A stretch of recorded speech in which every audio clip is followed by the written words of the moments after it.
I guess that means that we're actually going to go live. Look at that. What's up? We have an Audi, an A4. We're going to do complete ceramic on all the sides, the rear, and the windshield. Damn it. No, it's a good thing, but if there's one type of windshield that I like to avoid on a consistent basis, it's Audi, because Audis are just annoying, and they're great, but to do them is annoying. So cross your fingers that everything goes nice and tidy, which it should. It usually does. But it's going to be a big project. So let's get things set up. What's up, Eric?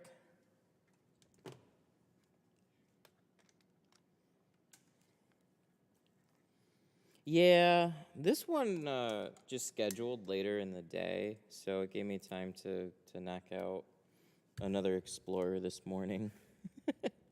There's been a lot of Explorers lately. Removing panels and glass is easy on that. Yeah, we're not going to do that.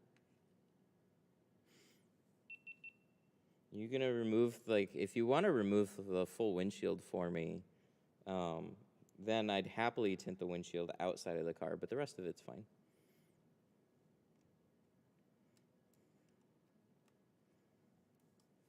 So you let me know.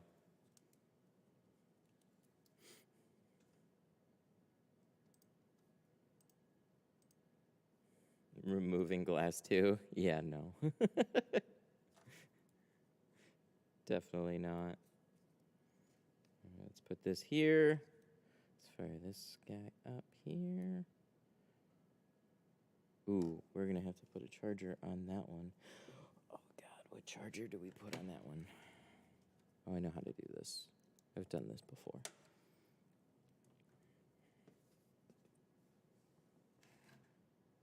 Oh, wait. I don't think this likes this. Oh, maybe it does now. Okay, well, it looks like it's charging now. That's cool.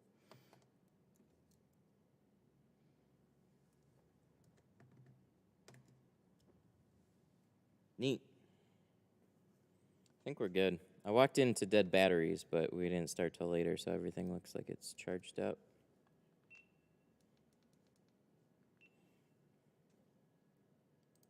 Dun, dun, dun. Make sure everything's timed. Good. Get that good. All right. Let's throw this on. Managed to record a good video this morning, too, so I think we're going to get another good video off of this one. I need help. Well, I need help talking. I need help on tinting a back glass. I can heat shrink a windshield, but I can't do a back window. Well, if you can heat shrink a windshield, you can heat shrink a back window. I don't know why the back window is giving you a hard time. Each window is going to vary in difficulty from one car to the next. So you can have back windows that are much harder than the windshields on the same car, but some are just harder than others. I wrap and tint cars and removing glass on every car. That's just excessive. I can appreciate the idea there, but it's too much for me. All right. I've seen it done, though. We had another guy in here that was doing the same thing. It's very much like an international thing. Guys here in the U.S., we're too lazy to yank apart the entire car. But lazy in a good way, I think. So it's raining outside. That doesn't mean a whole lot other than the car's wet. So when it comes to shrinking, you know, just helpful little reminder. Be conscious of when you're throwing tint over the full back window or the windshield, because you will get water on it. And then when you try and do this, it won't stick. I lost my knife too, multiple knives. I don't know where they are. I don't know why they're missing, but I can't find them. So right now I have a different knife. I don't like it as much as the red dot, but it feels solid. I just don't like it as much. So you will notice I'm using something different. It's because we have abandoned the red dot entirely, right? That's the only reason. Oh, I see you're not using the red dot anymore. You must hate it now.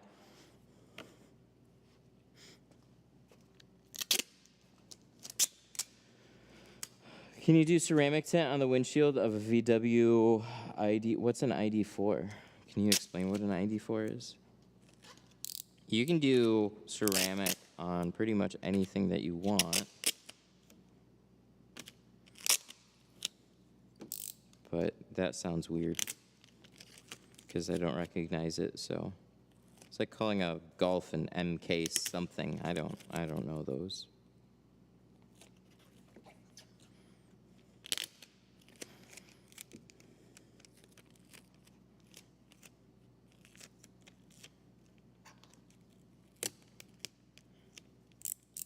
Best result is removing everything.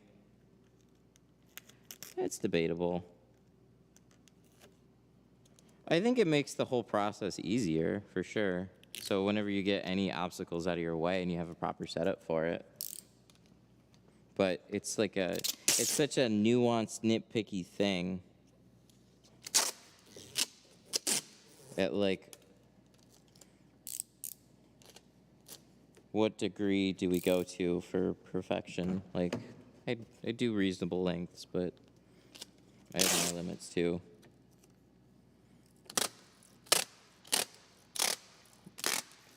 See, I did have lots of red dots, and that encourages me to lose them even more because then I have an extra. So I had 2, and I used 1 for the top edge, and I used 1 for all the rest, and I misplaced both of them. So I don't know what happened. Can I ask a question with no reason behind it? Most people don't tell me the reasons behind their questions. Fire away. Helios versus Geo, is one better than the other? They're really, really comparable. So if you pick both of them up, you'll probably have a preference of one versus the other. And that's kind of the beauty of window tinting. Everybody's got their own preferences.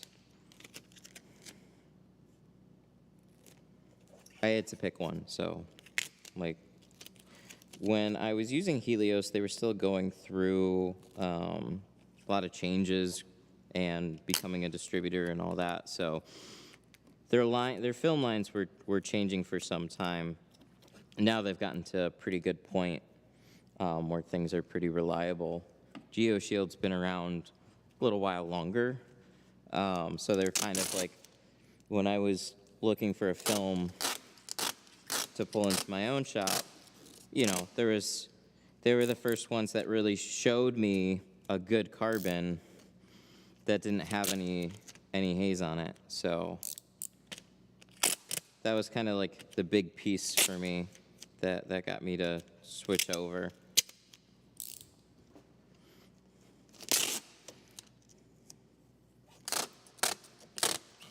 Helios seems to shrink slower. I guess it depends on what you use, because their entry film now is going to be very on par with Pro Classic. But when it comes to ceramics, you're right, there's going to be a little difference there. It's just where they get theirs made. Oh yeah, so as far as the knives go, there are Olfa knives with some finer clicks. I picked up 3 different ended ones from Sun Distributing a while back, but they have like the full clicks, they don't have the little half clicks. So you can see here, like that's a little bit more blade than I like, but it goes up 1 full click for every blade. It puts it right in the middle. If we look at some of the different ones that we got hanging up on the shelves, really they got a lot of different styles, and you can see the end here. So that'll change where this blade lines up on the end. So the red dot is just kind of like a sweet spot, and it gives you double the clicks, so you get more use out of every blade that you use.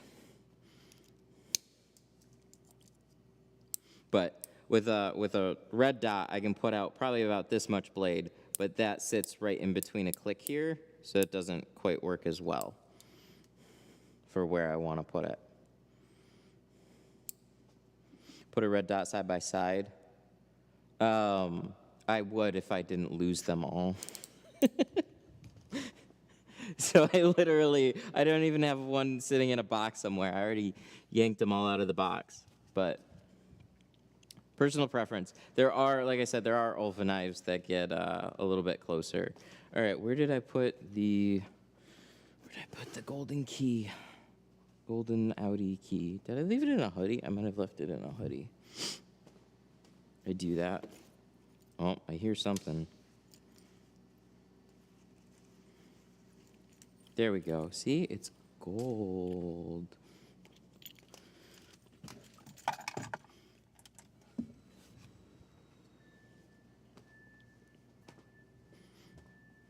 Fantastic car, 10-pack retractable. What, these guys here? They're okay. I don't like the ends, but see where the end comes up? I guess I could flip it to the other side. But yeah, I got those ones too. They're okay. They're good for a cheap knife.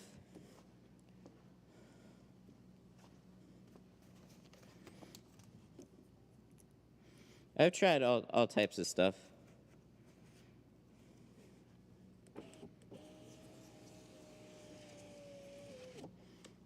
Been in business 10 months. Just ordered the Workhorse 2. Have any experience with it? I have it sitting in a box still. See, they told me to wait, and then they said, you can do a video now. And it's like, cool. I'm busy. Also COVID. Shh.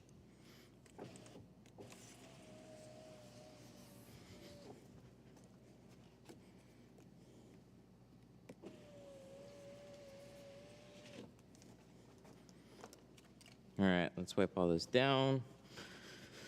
So like I said, it rained, car's wet. Not a big deal.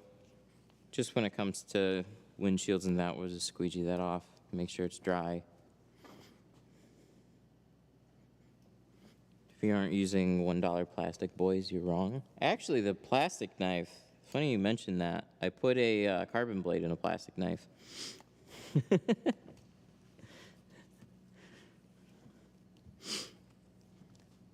How do you tape the windows if they don't go down all the way? Just tape down to where you need it to. The main point for me is where that halfway point is. That's where we really got to make sure everything's lined up.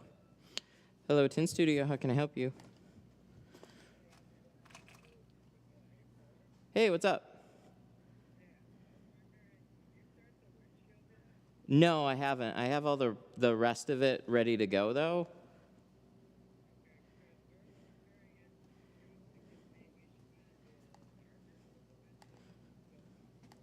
Yeah, I could do 35 on the windshield if you want. It'll make the rest of the car look really dark, but it's still comfortable to drive with. Okay, yeah, I'll change it up. We'll do 35 on the windshield and then 20 on the rest of it.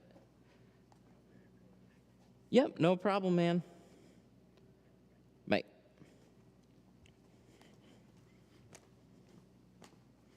All right, change up. We're doing 35 on the windshield. Plotter software recommendations. God, what are they called? Hang on. I gotta, I think I gotta open this first.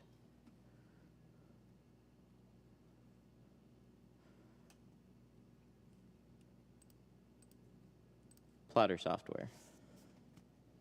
There we go. There's a lot of different plotter softwares out there. I'm using FilmCut right now. It's decent enough. Doesn't give you a ton of flexibility with adjusting patterns or anything, but it is cheaper. The patterns that they have seem to be pretty good overall. That's what matters more to me. But yeah, Tint Tech, Computer Cut, Film and Vinyl Designs, FilmCut Pro.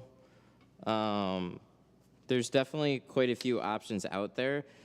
They all kind of are awesome and suck at the same time. So, yeah, I would definitely see how many companies you can get like a trial version of and go from there. That way you'll kind of know better which patterns you like. Some people will talk up a lot of different software patterns and they're hot garbage.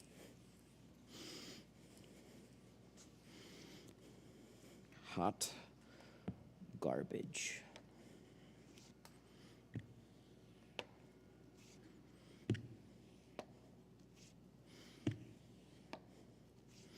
When are you going to set up the new plotter? I don't know. I have to make time for it.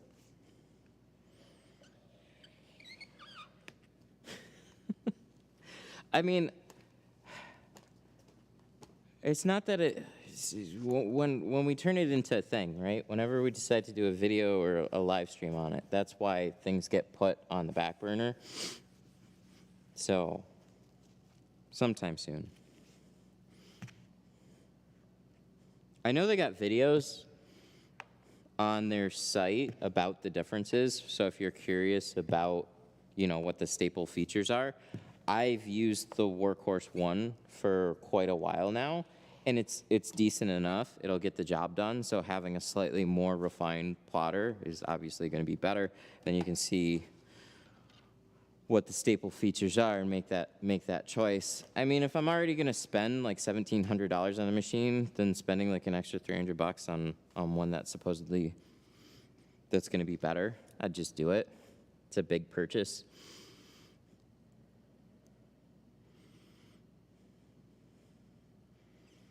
So, something I try not to save too much money on is any type of equipment that I'm going to be using for like every friggin' car. That's one reason I like the tint kegs.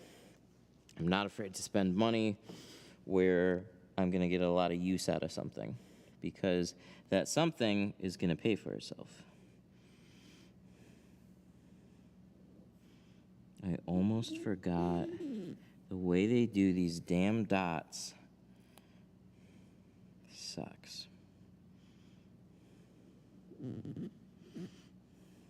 I'm gonna make sure this line is just a little higher so I don't put this too far down, because I think I've been going like way far down. So on the inside of here, this is what this is what gets so annoying about these Audis, is how far down those dots go past the dash. So the dash pinches, and then the glass goes farther. If you're not covered, you will see a gap.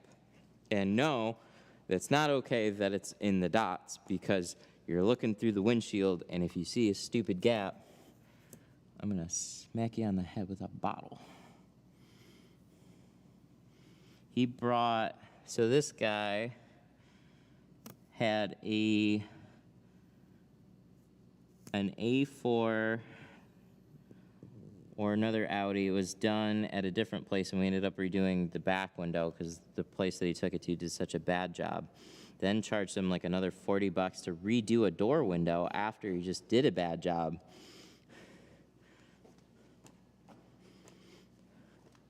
And then paid me to then remove the back window because it was so bad and just do it right.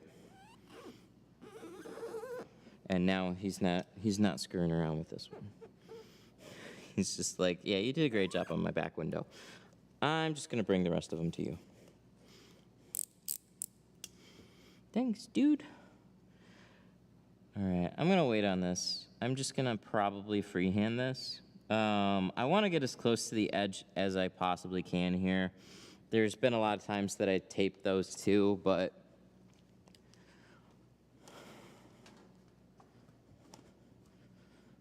I'm gonna wait. What was bad about it? Contamination increases. Oh, all of that. And they didn't take the third brake light out either. So there was actually an ugly light gap right at the bottom of that brake light, and it crunched all the way around it. So on these ones, I actually already removed it. I'm gonna post a dedicated, hang on. It froze, why? I don't know. Oh, well, that looks more serious than I thought. What the heck?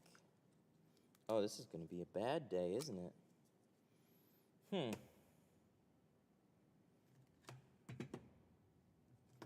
All right, let's do some battery checks here real quick. Okay, so this one's good. Let's leave these ones on the charger. Maybe my charger wasn't plugged all the way in. Yay, that's a fun thing. So on the third brake light, just remove them. They make them look infinitely better.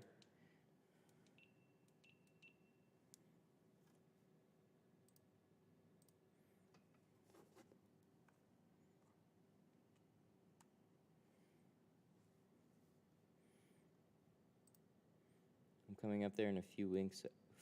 I want to link up with you. What does that even mean? Link up. Here, let me get my data cables. Yeah, call the shop. You can swing by. It's all good. Do you think TikTok can help business, or is it just for fun? No, it'll definitely help. But it's more for fun. So conversion rates on TikTok are way different from a lot of other platforms. Or not really, not even the it's the type of content. So TikTok is very like rapid fire. So something can get millions of views, but only a small percentage will actually do the thing.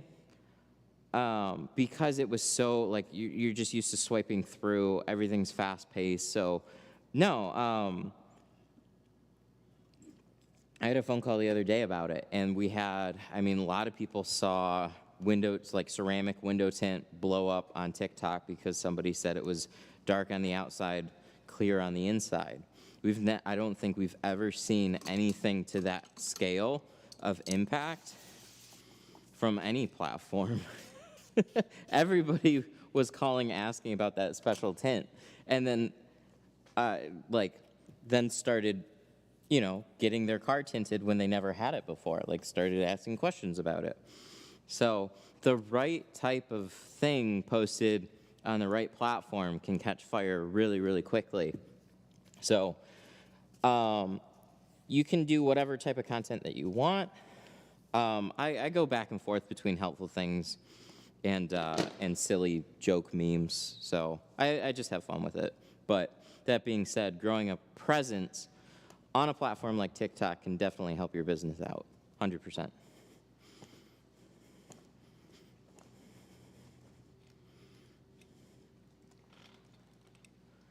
All right, so let's zoom out.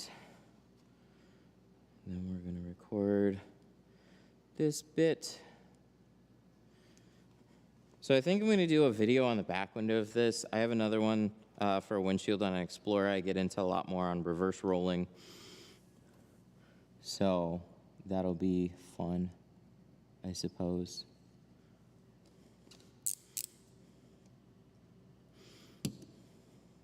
I have the best recording setup now. It's so easy.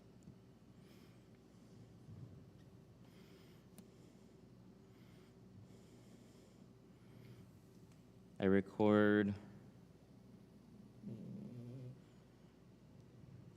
on this camera, and then I also set up my phone, and then I edit everything on my phone right now. It's amazing. It's so easy.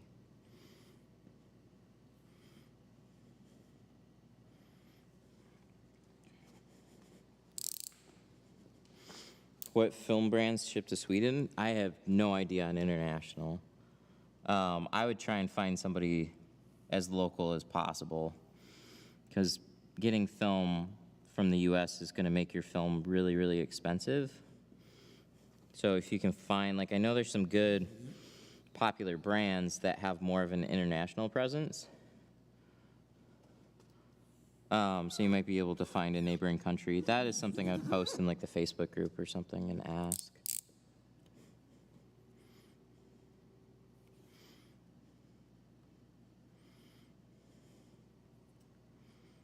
What app do you use? Oh my God, what the hell?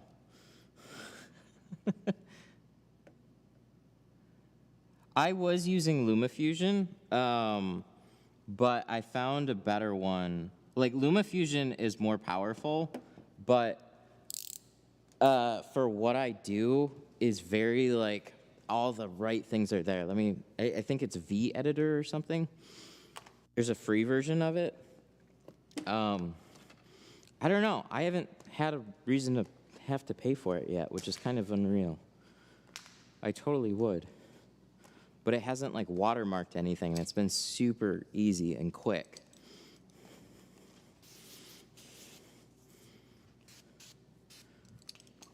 But yeah, I was going to jump back on the LumaFusion because I was using it for, what was I using it for?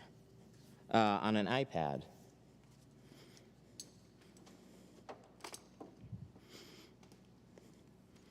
But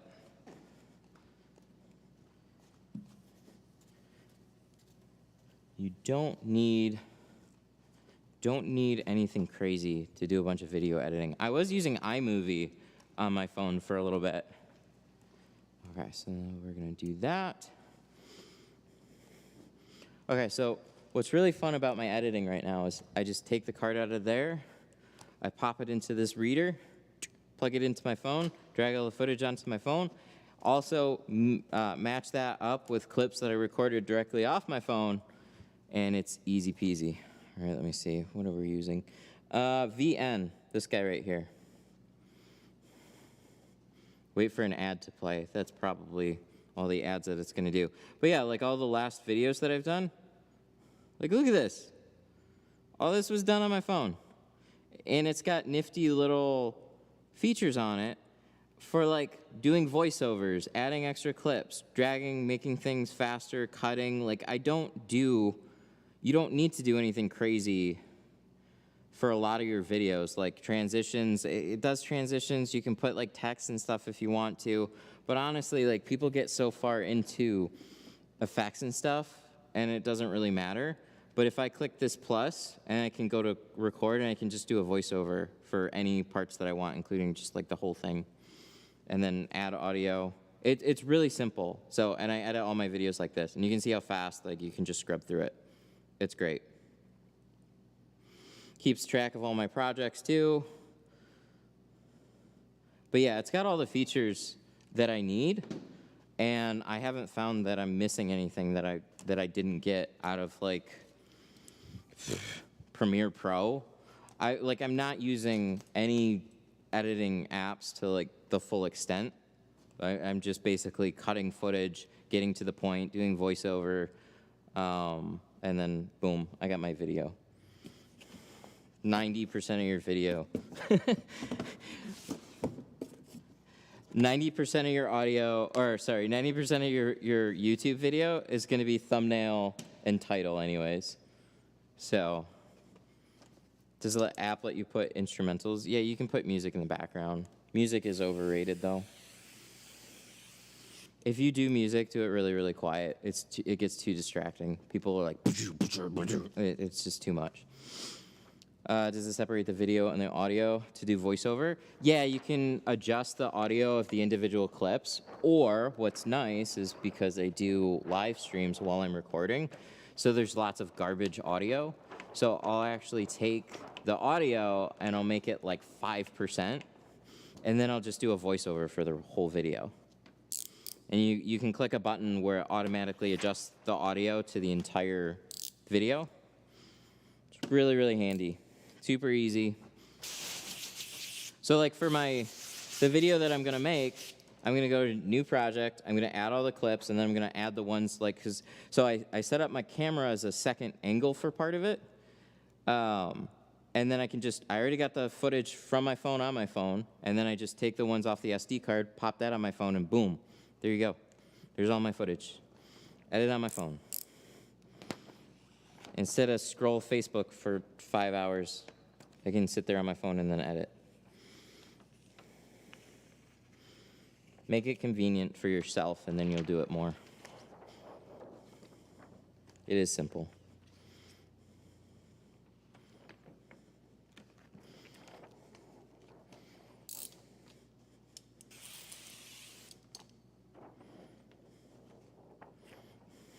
Uncle Matt. You know what's funny is my siblings are now uncles and aunts. So when I bring my son over, it's like, that's Uncle Dan. It's weird. It's weird for people when all of a sudden they become uncles. How does the liner appear on the other side with reverse rolling? You will see later on in the stream and in the video that I'm going to post, because I actually recorded probably one of the best reverse rolling examples that I've had in recent time. So it is kind of magical where you roll the whole thing up and then it flips over to the backside. Like you just peel the layers apart and stick that liner and then you start unrolling it. And then it's just like, just sticks to the other side of the tint. It's kind of amazing. What flooring? This is called race deck flooring.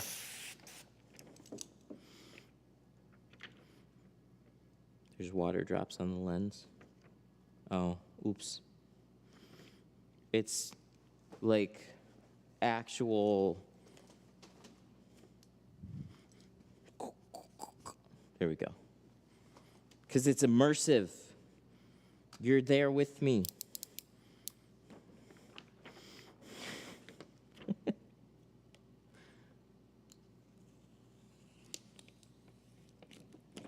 Oh, wow. Oh, I don't like this blade. I thought I was... Yeah, I just fucked that whole edge up. Okay, so if you don't press hard enough... See how I'm fine here, and then I trail away, and then I come back? I missed my red dot. So I use the very edge of that knife for the red dot and help press that film in. If I have this much out, then I feel like I'm gonna dig into the seal. So I don't like it, but we're just gonna have to recut it. My bad. Maybe I can save that for like quarters or something. I don't think that matters. How do you get your sprayer to not drip at the nozzle? You tighten everything?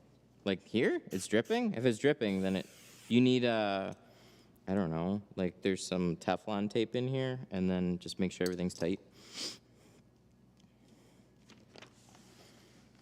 Did I say I don't like this knife? That's why I don't like it.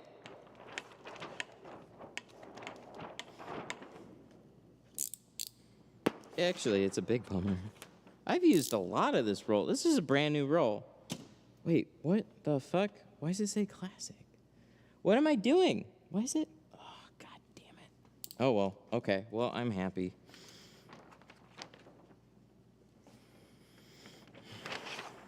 Hang on one second.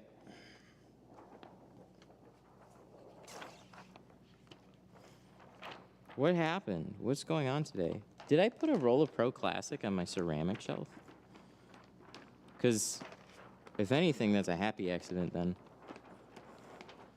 Oh. Pro Nano. My bad. Oh, this is scary. Okay. That's Pro Classic. We're getting ceramic, so I put ceramic back here. I saw Pro Nano 50. That's why that felt more empty than it was. Okay, well, there we go. Happy accidents.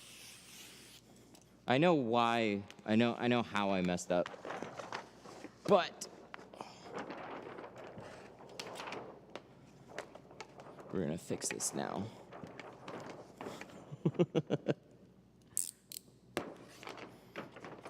How'd you make your labels for your demo box? With a label maker. They make label makers. It was actually a Tint Wiz gift. So Tint Wiz was sending out, with their inventory system, they were sending out label makers to all of their clients. It was really nice of them to do. And they were a really good size for then printing out labels for my heat box.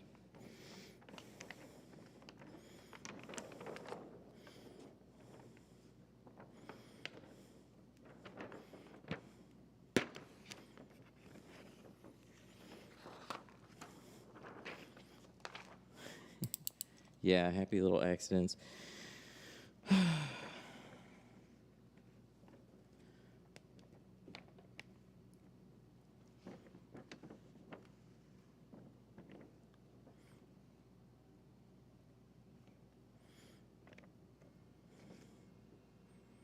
you done a Mazda?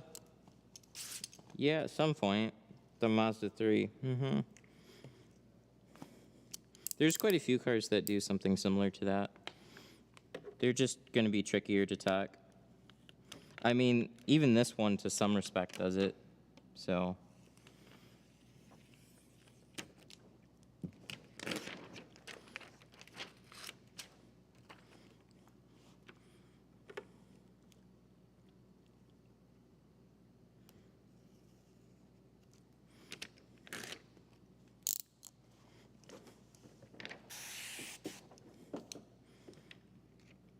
Is the new super hard to tint? I don't know. I haven't got one.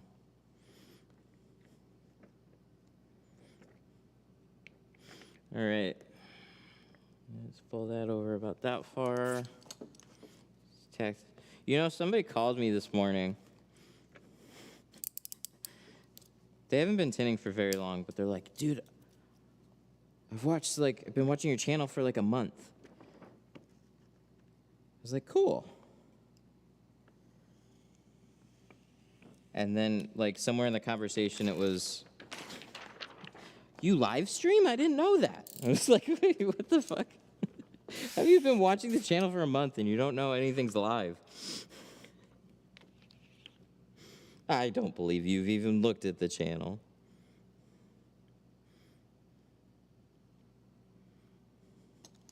It was funny.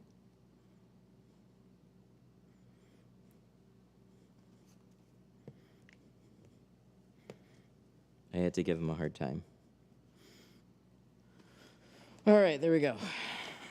Let's roll this down. So look, I've got like a crappy plastic blade here because, wow. Oh my God.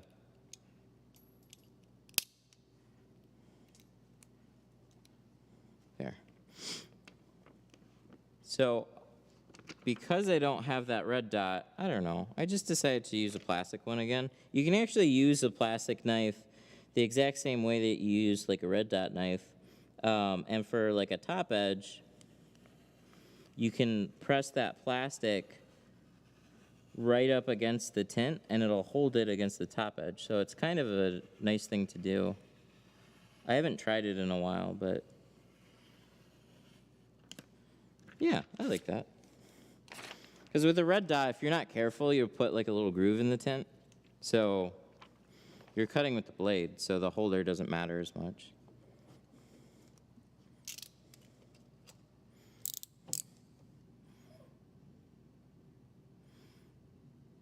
When do we get Tint Studio tuck tape?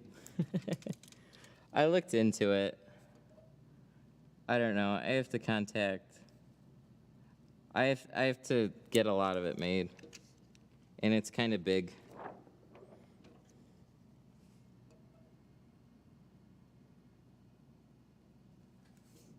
Lime green. Ooh.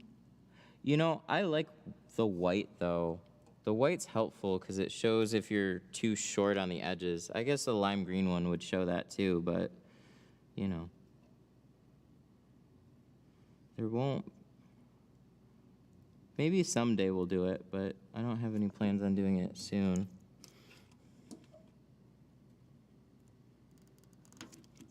It's not a bad idea, though. I've thought of it. I don't know. There's already a lot of things. Do more things. What the hell is that? Why is this being done? Because it's in the wrong holder. You bitch. Oh, holy shit. That's what it's doing. Did I say I hate this knife? Because fuck this knife. Oh, my God. Oh, this thing's garbage. Jesus Christ. I take a red dot way too far for granted. Ew. See how far that is away from the edge? So I was digging this part into, oh my God. Fuck this blade holder. These suck. It's gonna ruin my whole edge if I'm not careful. That's why it wasn't cutting. Ay, ay, ay. All right, let me see if I can fix this. No, I needed more blade. And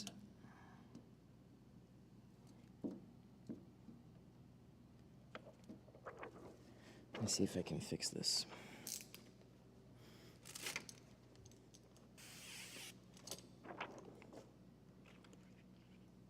Why do I use what I use? Because it's good.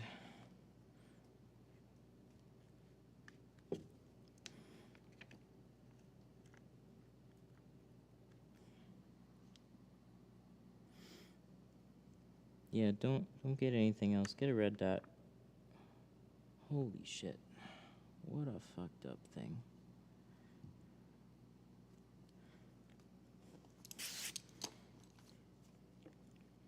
All right, let's try and match this back up. Yeah, so we were basically putting like a little groove. I didn't even notice it. I was just like, why isn't this cutting? Because there wasn't blade there to cut. It lifted the end. It lifted the end way too much.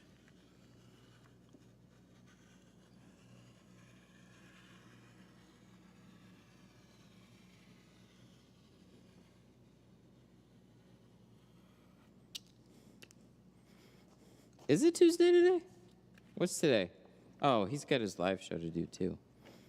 There we go. All right, now we're gonna put a lot more blade out and then finish this straight off like that. So it was definitely user error on my part, but I get used to the things that I'm used to. Like you can see with a lot of this is like, what about this versus that? They're both fine and they both work, but I'll have a personal preference, and sometimes I get so far into just getting familiar with it that I forget any type of difference like that. So when people were taking the classes here and, you know, they use a Blue Max or this squeegee or that thing, and they're like, oh, I haven't touched these ones yet. Oh, this is better. Yeah. Small, but there's reasons why I like what I like. Is Glass Aid an Uncle Matt product? Is that like the Overlord brand now? Is it's all going to be called Uncle Matt?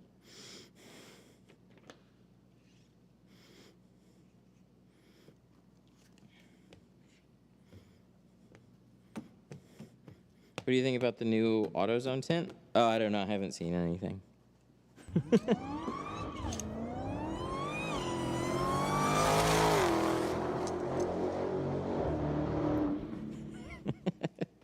Jet Black Window Tinting Super Chatted $9. You know they have like an actual business to run, right? For a new red dot, red circle. Call Sun Distributing so they can bring you a knife, haha. You know, we're only like 20, 25 minutes away, but we still have to like ship things to each other because we don't have time to run over there and make errands. I basically have to go once a month to pick up all the student stuff. That's about it.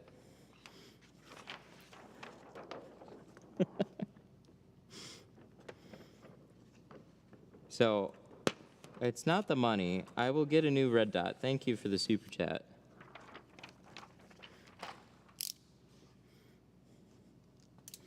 Because when you got a bunch of other shit to do, you don't have time to make a trip out there. Plus, we talk too much. So a trip out there then goes for like 2 hours. But Jet Black Window Tint, thank you so much for the 10 for a new red dot. And Call Sun Distributing. Thanks, man. I appreciate it.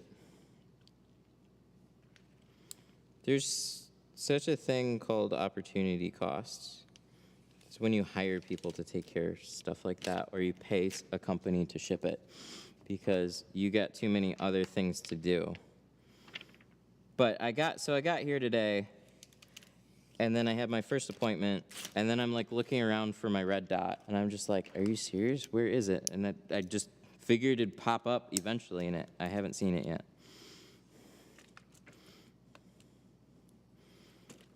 But it's fine. We'll make do. We just gotta get used to the little quirks.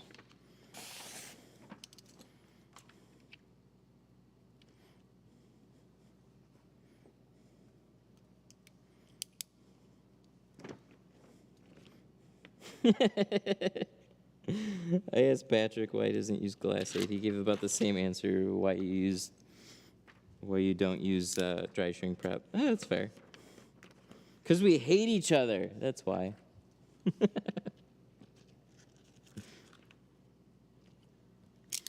You get used to what you get used to using.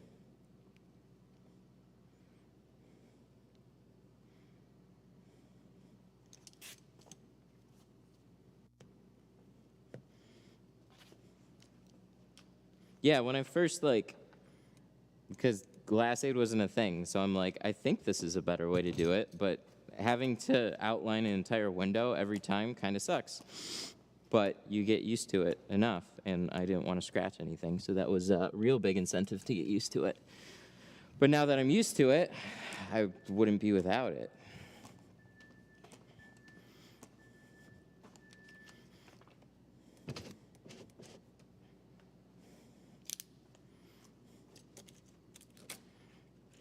Oh, let's use the other one. Let's use the...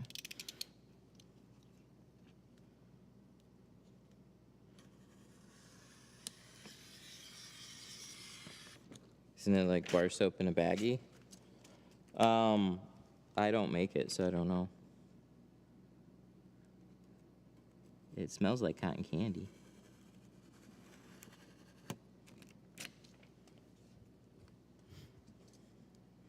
There we go. That was nice.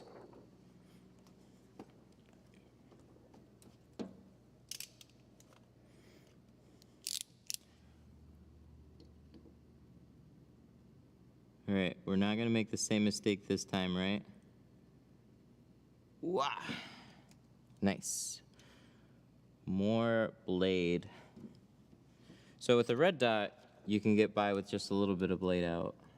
With one of these ones, I'd have to try, so they have an alpha one with a bunch more clicks on it, just like a red dot. I don't know why they didn't have it at the time, but Sun Distributing didn't have it in stock or on the shelf, so I just got this one with a bunch of different ends. Thought it'd be an interesting thing to try. It was an interesting thing to try, and then promptly go back to a red dot. But you can still get the job done with it. You just got to get used to the little quirks.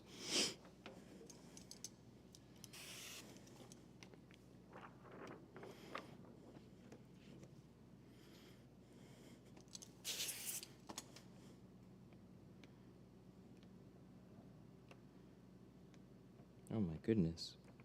I can't even get these things apart. There we go. Oh, it's going to be a long stream. Full ceramic with a windshield. You know, I thought, I was like half crossing my fingers that they were going to cancel on the windshield. Like, I think we'll do it next time, actually. But no, instead they just changed the shade. I should be happy that I'm doing a windshield, but I've done a lot of windshields lately. When I have a full car without a windshield, it's nice, because you're still making good money. You just don't have as much work. But it's fine. We'll do it. I did a windshield this morning. I'm all windshield out. All right, let's throw this stuff out.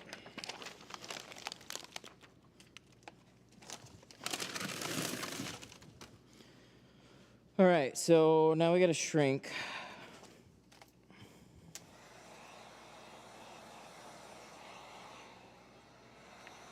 The Olfa SVR2 with carbon blade and stainless steel in the red dot. Nice. I think. I don't know Olfa model numbers.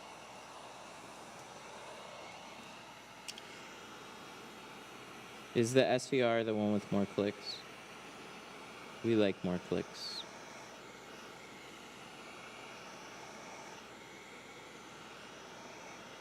But it feels really, really solid. It's very robust. What kind of price do you add for the windshield? So it's an extra in ceramic, it's an extra 200. If it's like front doors with the windshield's a little bit more expensive, and just a windshield is kind of the same price. So I don't know. I was with the windshield $650, without a windshield $450. Because it was really to create a good incentive to, like, if you're gonna do your whole car, adding a full windshield is nice because it drastically changes your ticket. And because you already have the car in, like, it adds some time, but it's not the same as just scheduling it outright by itself.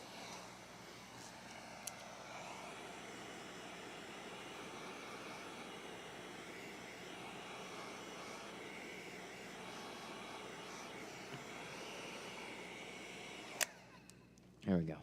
Have you done a windshield on a 19 Suburban? No, you should be pretty good with that. Suburbans are pretty open, just wide.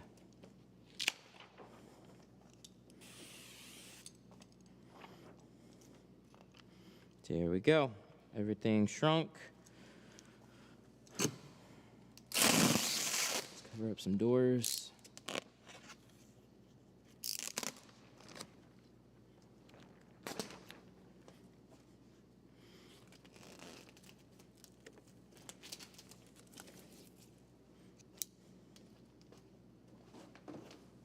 And then we need a seat.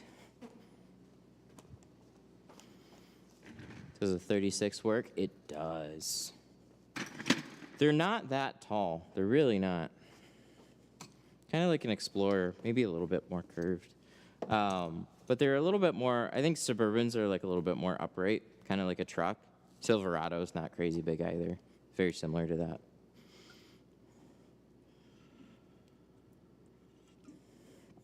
Easiest windshields. Anything with not much shrinking and a lot of space. So actually, like an Explorer is pretty good. Silverado, Suburban is right up there on like what I'd consider like an easier windshield to do. It's when they don't give you much space to work with. That's what makes a windshield so annoying. So on this one, all the paneling and the way that they design all this, it's like they give you very little room to shift the film back and forth. And then especially like these plastic cutouts around the whole thing, like I gotta do like this silly cut around it. And then I got this mirror in the way that I'm not gonna remove. And they're just kind of a pain in the ass. That's what makes a windshield really annoying. Where, in contrast, like the Explorer that we did on Saturday, I had lots of space. I was able to get the mirror out of the way. It's much easier because they give you more room. So as window tinters, like, curve on glass is one thing that can make a window really, really difficult. But at a certain point, most glass is so even in comparison. Like one is like, yeah, it's, you know, it's a little more curved, but nothing crazy. What the fuck? Amazon Basics, what are you doing to me? Look at that. Look at this shit. See that? It's an Amazon Basics razor blade. That's Garbo. That's kind of scary. I've never seen any, even cheap razor blades, never seen anything do that. Be careful on that one. All right. It's a weird day now. I was actually going to compliment these razor blades a little while back. Like, they feel solid. Just be careful that it doesn't just go in half.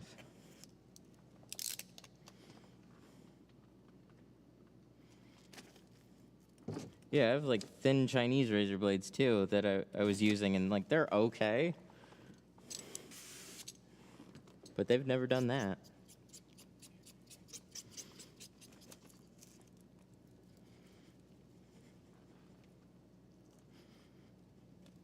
But most of the pack has been fine, so.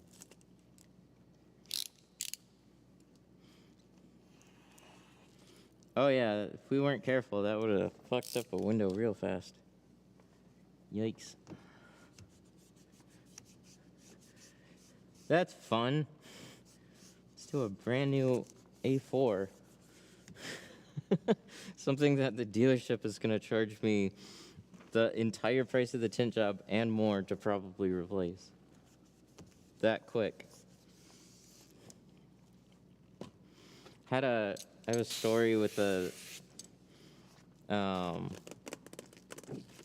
third brake light that I forgot to plug back in apparently. So put in the brake light. No damage to the car at all or anything. It was just the car let him know that his brake light was off or not working or something. So he took it right to the dealership. Dealership then claimed they had to take down the entire headliner to plug in the brake light, which is total bull. I'll show you on this one exactly how they work. So I don't know. I thought I must have not plugged it in, so my bad. But rather than bring it back and go like, hey, there's something with my brake light, and then just go out there and plug it back in, oh, sorry about that, my bad. He brings us like a $180 bill from Audi, and he's like, you guys need to pay for this. And we're like, whoa, dude.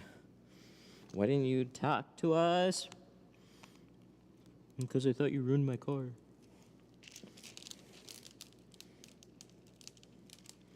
Puts you in a weird position.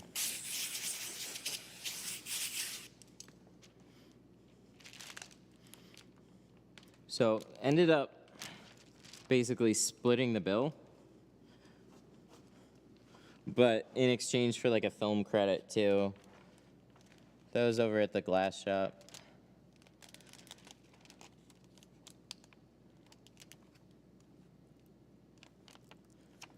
All right.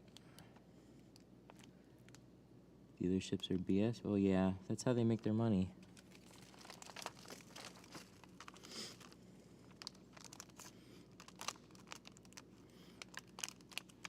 Oh my God. So this one, this one for an A4, that definitely pinches pretty close up there. That is about where I call my limits. If there is a little speaker here, no, not happening.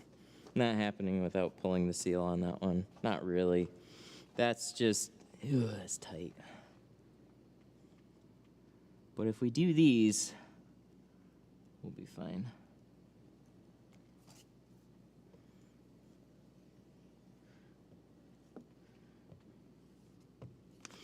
So I always gotta make sure everything's all buttoned and pristine. You never know. That's a really rare circumstance though. Like most people would bring it right back. But hey, you get that right person.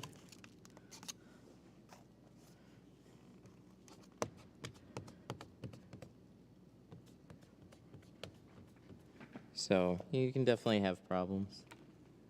Every once in a while, it's a cost. You consider it a cost of doing business. You're gonna mess something up eventually. There's no way around it. I actually got a phone call yesterday. Somebody unfortunately screwed up a Jeep, and they were asking me about like what it could possibly be. I'm like, it's unfortunately the water. I don't know what got wet, but something got wet, and it's probably gonna have to be replaced. They're like, yeah, it's been like 2 weeks, and I'm like, yeah. At that point, I think it's safe to say nothing's gonna dry out in 2 weeks. It's already dried, shorted something needs to be replaced. That's just not fun. Hopefully that doesn't happen with this.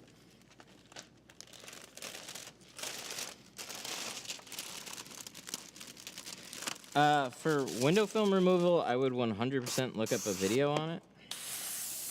there's not going to be enough that I can tell you here, but it's basically going to take a lot of elbow grease and a steamer. Oh, what the fuck? That's a goofy one.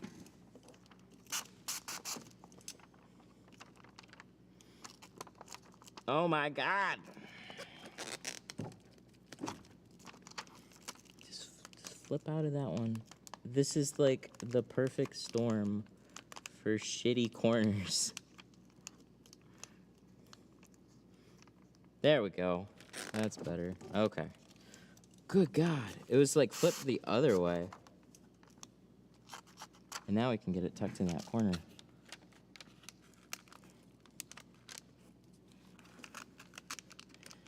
I tell you what, this is a... I should have just done this car off stream.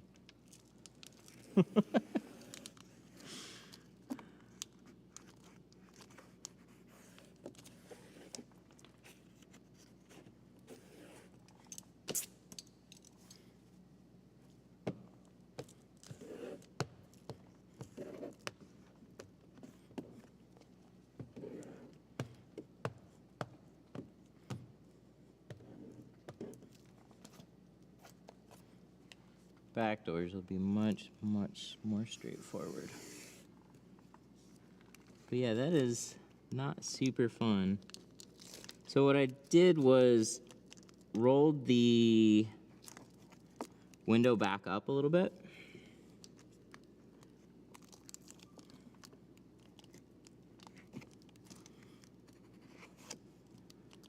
Maybe there's something there.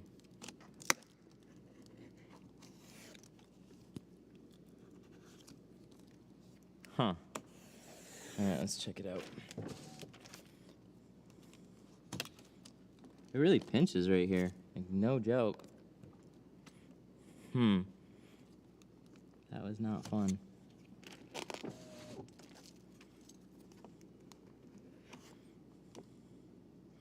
I think it went a little bit far into it. But that's kind of the nice thing, too, when you get everything tucked. Watch this. See if you can roll it down, you can roll it back up. If everything sticks right, it should be okay.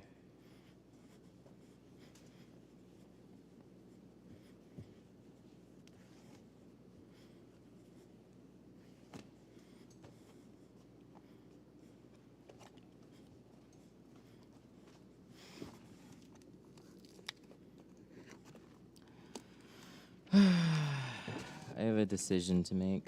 I think I'm gonna just redo this. So the film slid just a hair down. And that front edge, it's clean, it just wasn't as clean of an install as I would have liked, so we're just gonna redo it. Yeah, this reminds me a lot of the Explorer stream right now. I'm not gonna pull it over as far. I think I went a little wide on this one.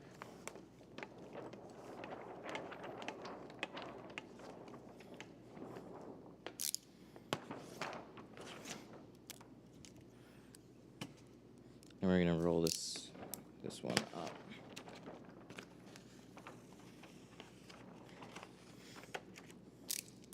Time to pull the seal. That'd be helpful. I actually have no idea how to do it on this one. So,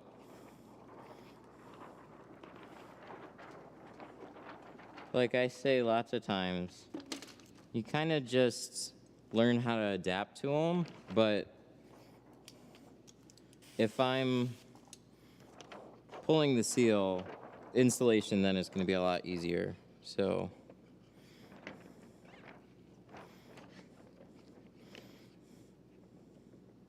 this is not my first choice of vehicle to try and yank apart.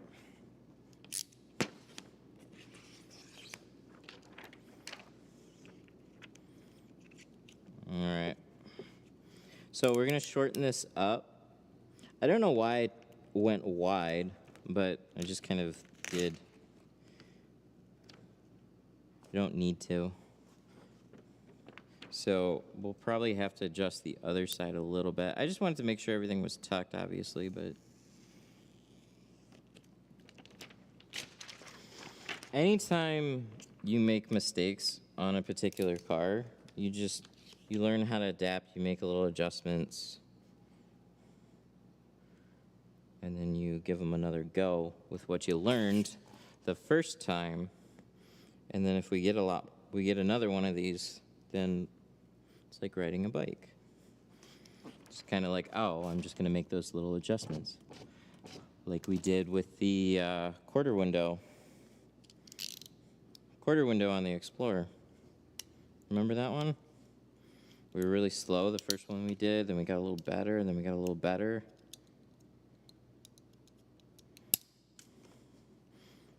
Sometimes I'll cut the seals even.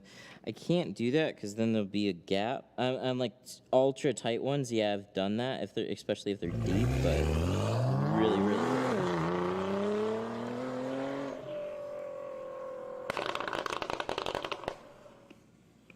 RGC super chatted $4.99. Easy my easy man.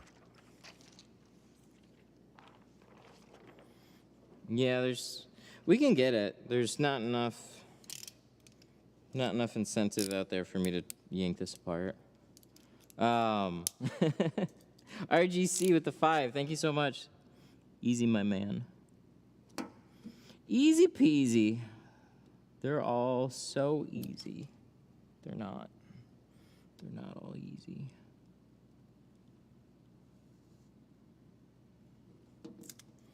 I almost left it.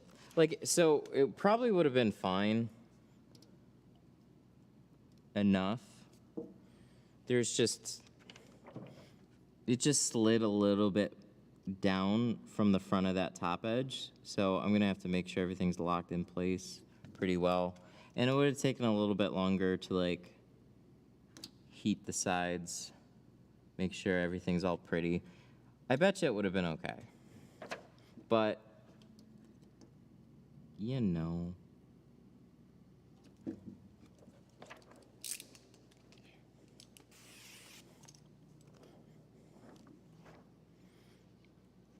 We can just cut out another one, do it again, and it'll be fine.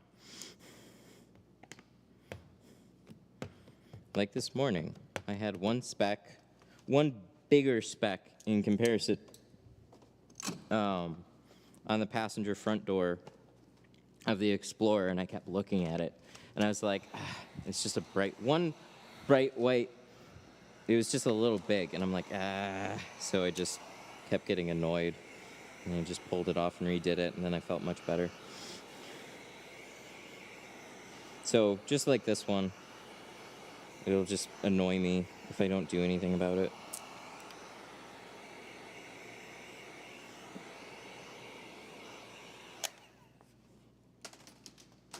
There we go. So now we have all this ready to go. It doesn't look high, does it? Oh my god, it does.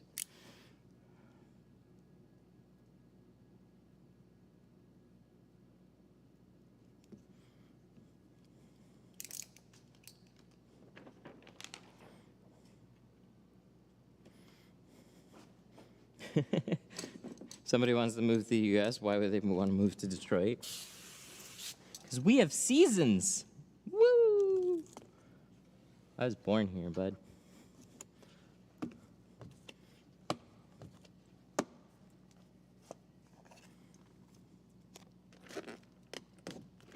Yeah, it wasn't my first choice either, but when you're born somewhere, sometimes you tend to stay there.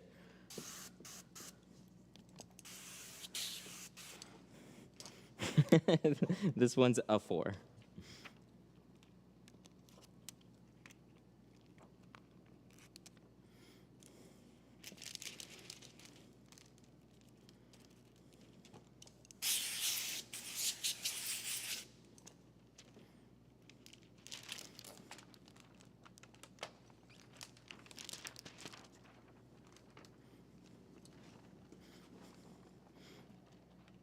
In the Netherlands, you also have seasons. Yeah, that's fair. I think they have seasons a lot of places.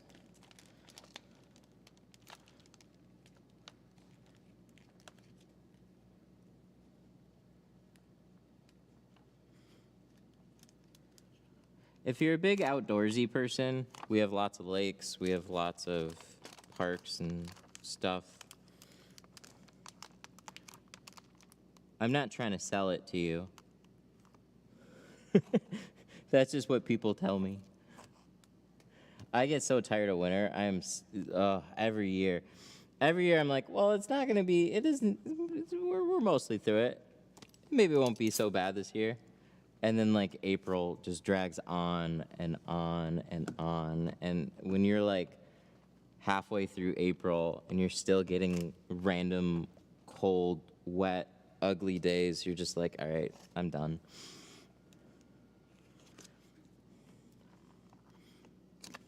So going back to what we adjusted, we didn't tuck as far into that front seal, and things just seem to be going nicer, right? Like, we're just kind of already here. That's what happens a lot with tint. You'll butcher a window, or, you know, it just won't go quite as well. And then you just go back, you readjust.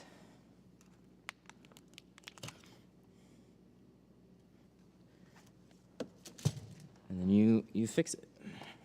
So we're all tucked in there. We're all tucked in there. And then the other thing was, there isn't a lot of film here to grab onto the window. So when I rolled it up, it caused the whole thing to then do this little like cockeye thing. So I'm going to warm it up and just give it a little bit longer to sit here before I roll it up.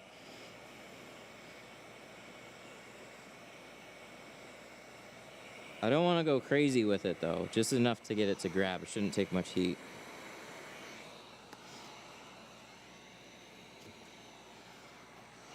So if I didn't bring all these little differences,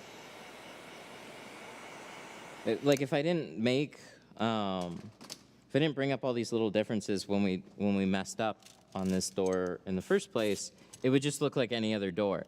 And it kind of is, but all those little differences add up to being a pain in the ass. So then you just gotta like have a hard reminder that, hey, slow down or think. But we're not done yet.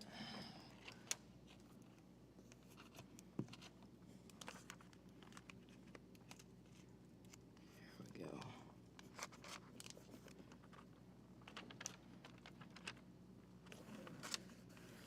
Isn't the big pawn? Oh yeah. There's like Detroit pawn shop one. They had like a couple locations at the time, and one of them was over in Pontiac. I was working right down the road from it, and I was like, "Is that the one?" And they're like, "No, that one's not. It's not that one." I was like, "Oh." But yeah, I used to see their billboard in one of their buildings.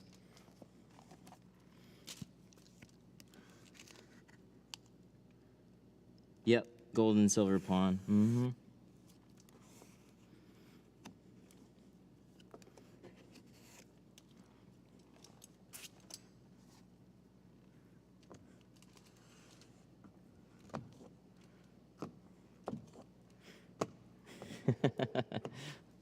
Pawn Stars. Yeah, it's a great show. I'll give you $5 for it.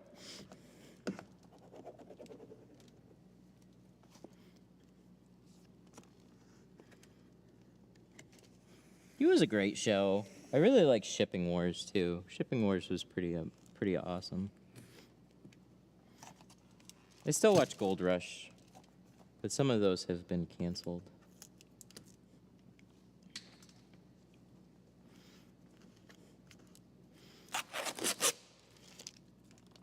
Oh yeah, going back into Detroit stuff.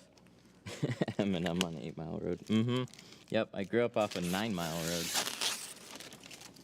But that being said, that's not unusual to anybody that's actually in Michigan, because like my shop is off of 18-mile, and those mile roads, they just keep going. So it's like starts at like 5-mile, 6-mile, 7-mile, 8-mile, 9-mile, 10-mile, and it just keeps going up.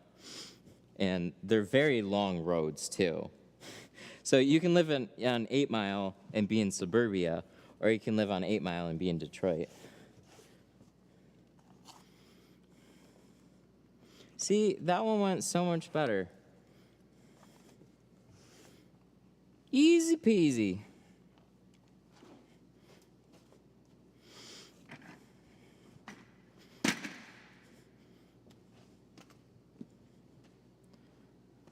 We just gotta make those little adjustments.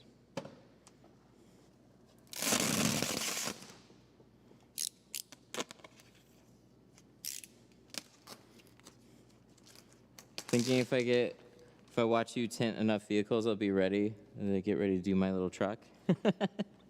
You might be, or it might be like watching sports.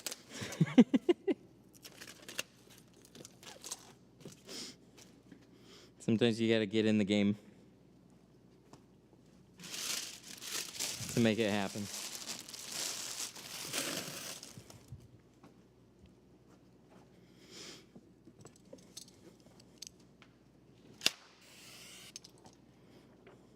All right, so let's grab a blade.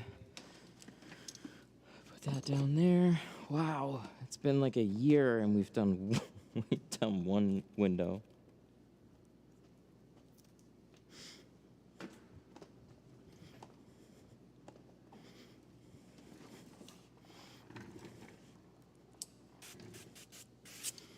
Nah, it all depends on how you pay attention. God, is it off already?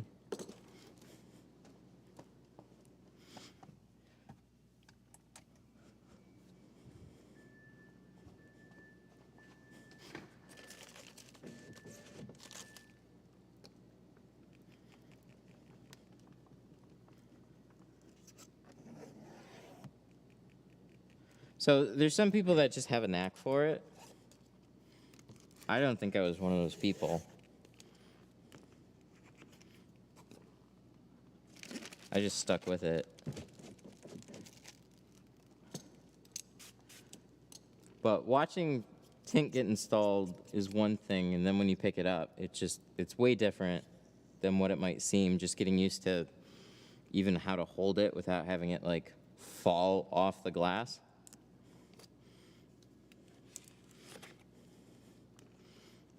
So it's tough to say. Never know until you get there.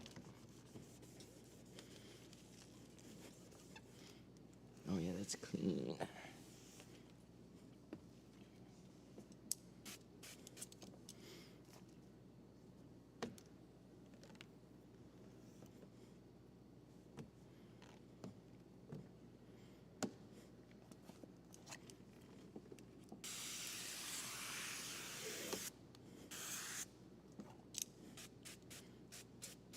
I don't have the natural ability because I've tried before.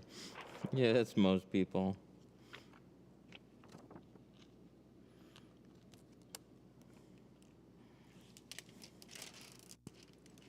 Including me. I've just been doing it for a long time. Doing the same thing for years will make it look easy. But even then, we have our windows that just don't work out.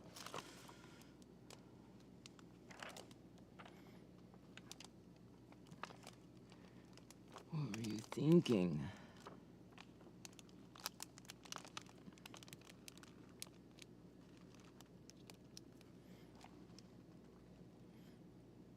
There we go. Glad I felt that, because what the fuck? I don't even know where you came from. Please wash out. Oh, good. I think it did it? No, it's right here.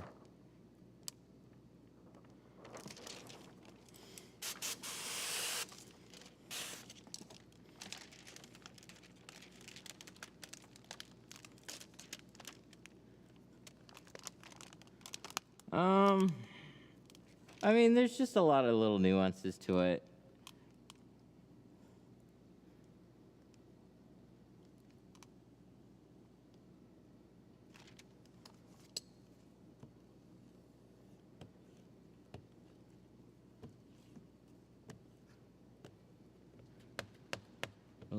No, we're going on like 15 now. That's weird. It's like 14, 15 years.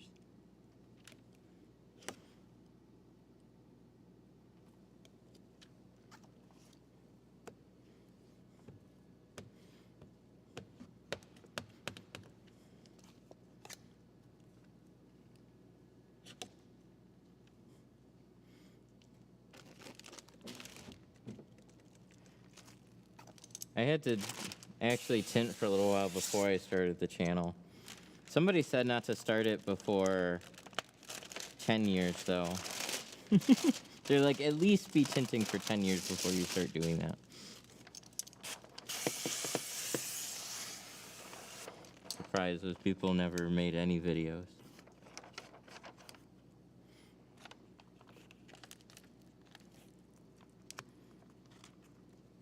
Wow, those are pinchy.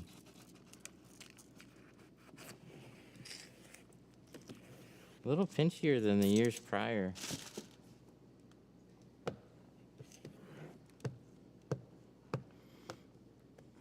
It's that, like, that gasket seal that kind of just, like, has rubber that just, like, curves and then presses just hard enough against the window to form a seal. Which, I mean, that's what they are. They're seals. But compared to last year's, they're definitely a little bit more pinchy.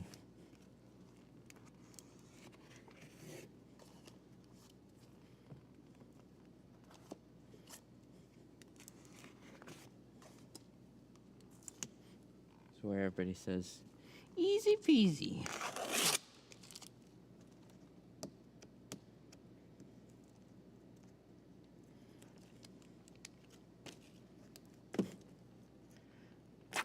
Oh.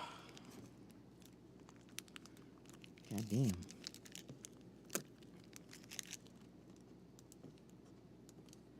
Yeah, that is on there.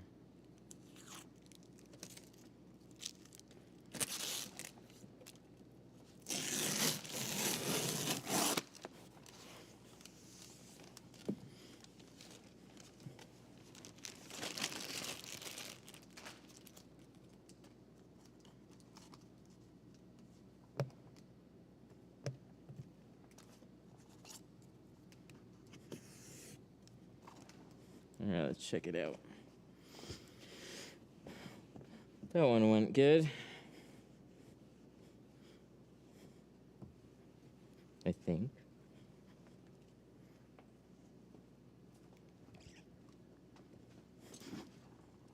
Except that guy. What the fuck is that? That was what I tried to get out of the window earlier. God damn. I don't think we can save that one. So, this is a good lesson here. I don't know where these come from, but every once in a while you get a big one. Maybe it's my water. I don't know. I have a filter on it. But there can be like really small, teeny specks that basically touch up. Like you might have one or two here or there or whatever.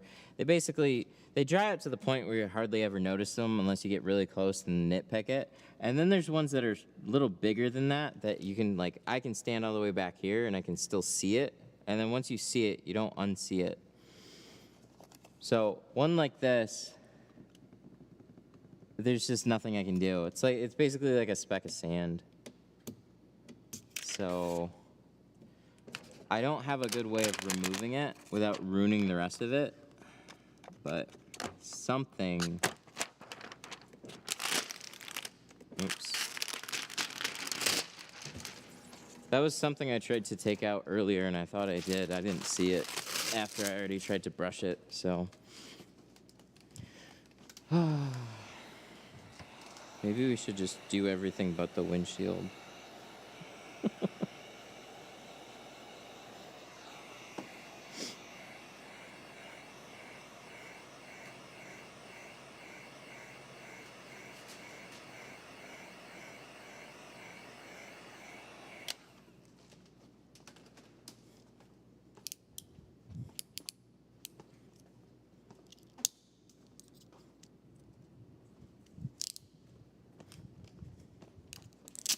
I just wanted to do a video.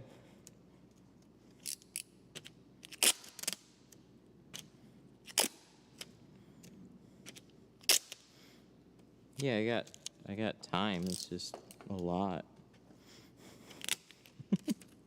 Eventually, for me,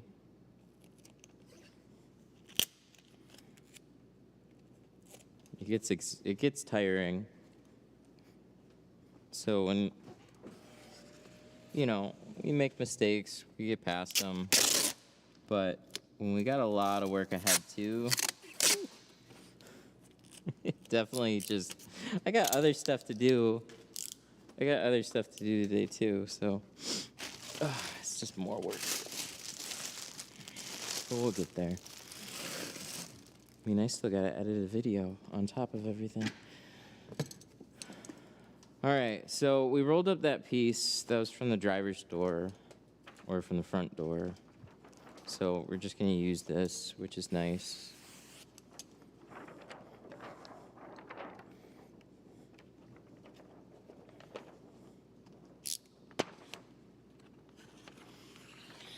But yeah, I don't consider that like it is a little speck, but it's big in the realm of little specks. So you could see it from much farther back, where like if you're getting real close to the glass and you're like, oh, there's one here, there's like one there. Those ultra tiny specks, like those you can typically just touch up a little bit, or you're never even gonna notice it. As long as it's really minimal, you're fine. Like that's the type of dirt that you're gonna maybe come across and go like, oh, hey, is this okay? Yeah, something like that will be fine.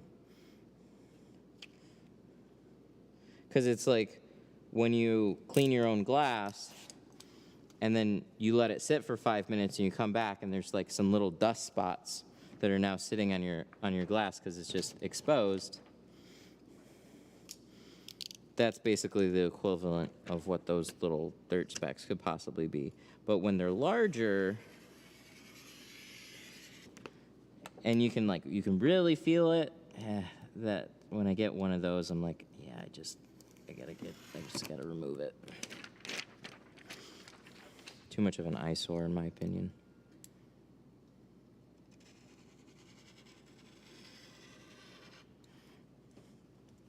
Everybody has one of those days. I know. I thought we already went through it with the that driver's door and the Explorer.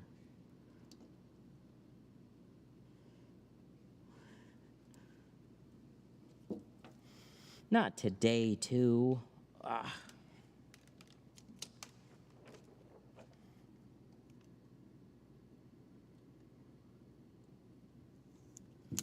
I need to do a schedule, though.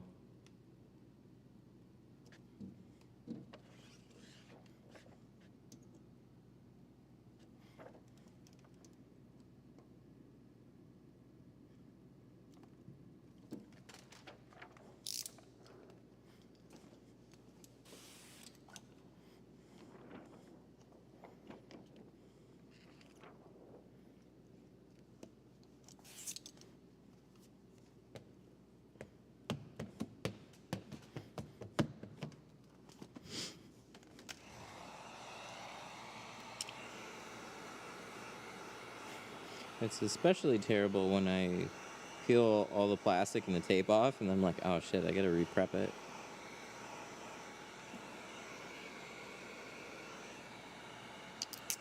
But I wish there was a way for 100% cure of any little specks like that you go through all the motions, you try and be as clean as you can, and then you get like a gigantic speck, and you're just kind of like, where did that even come from? I don't know.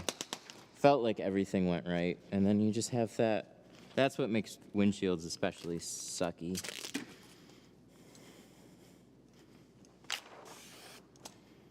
But we'll get it. We'll be better for it, I think.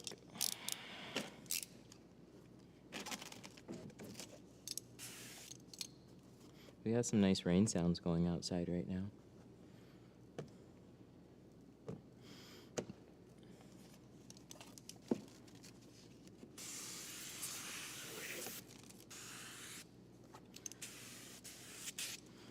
There's that.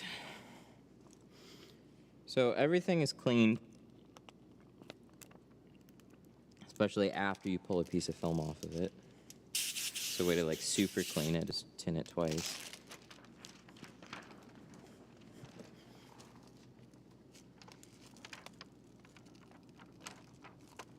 And we hope this all goes well. So I'm looking for this corner, line that up.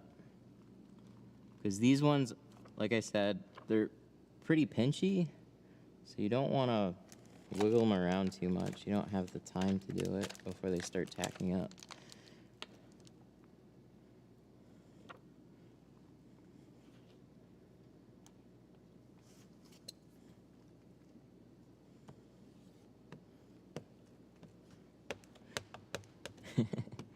Yeah, I agree. Best way to clean is to tint it once.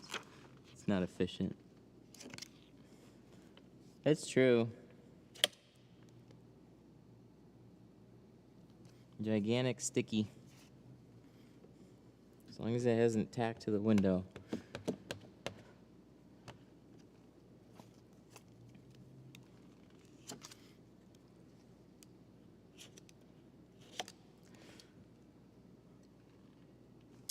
There we go.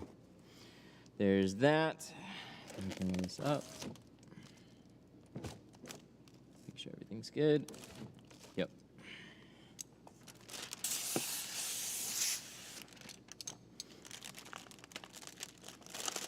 So a big thing is always recovery time. How long does it take you to get back to where you were when you make that mistake? So like on a door window, yeah, it can get annoying real fast. But on a back window or a windshield, that's where you'll want to pound your head through a wall, because there's so much more time that you spend on re-prepping and shrinking and cleaning and so much more film. But not as bad as PPF. PPF is like especially bad. So windshields are like, that sucks, but okay. Paint protection film on like a full bumper. Now you're talking about a lot more expense too.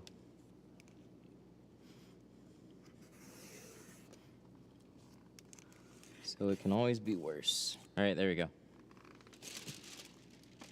I'm just gonna stop talking while I'm doing my installs.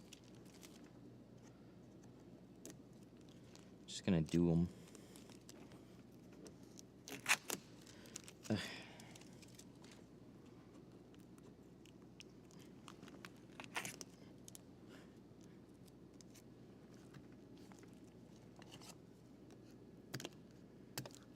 Yay, we got it. Hey, cool, a regular door window. Good, now I don't have this big, ugly, warped speck right there that I have to keep staring at every time I walk past this door. Now it's good, it's much better, we can move on to the driver's side. How long has it been? Probably over an hour.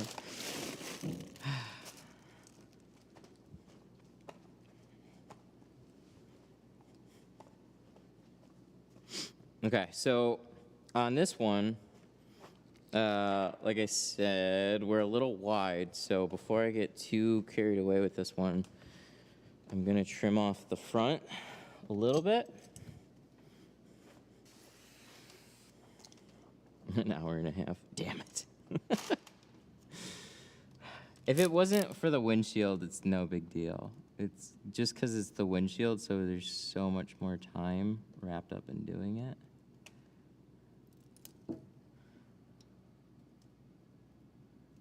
There we go.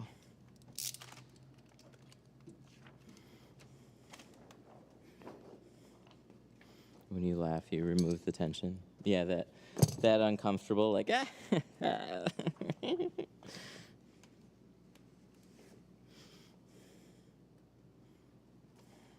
Well, damn, that looks good, though.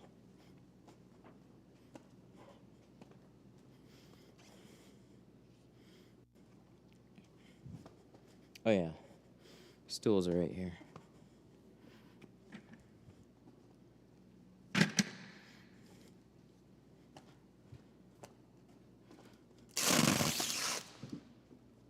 A ruler? Oh, for that? No, a good way to get used to cutting is just you cut lots of slivers. I'm just kind of guesstimating too. Like, that's how much farther I think over I went on that front edge. It's just, it's excessive.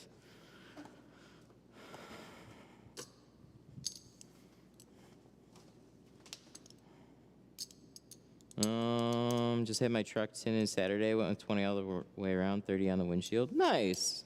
It's a pretty awesome look, isn't it? A little dark, but like 30, 35 on a windshield. Ooh, it's so nice. It's so nice to drive with.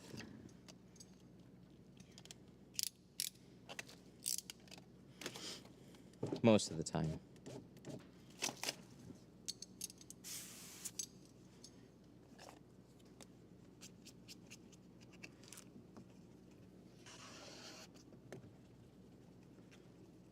How much?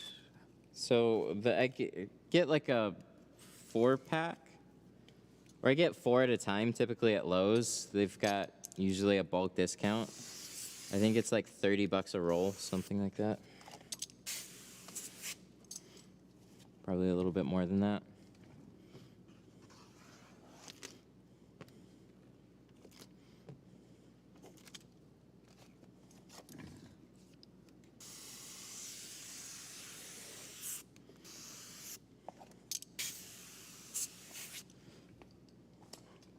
I noticed some vehicles get a little stained from the soapy water. Take a rag with more soapy water and then wipe off the panel, and it'll look a lot better.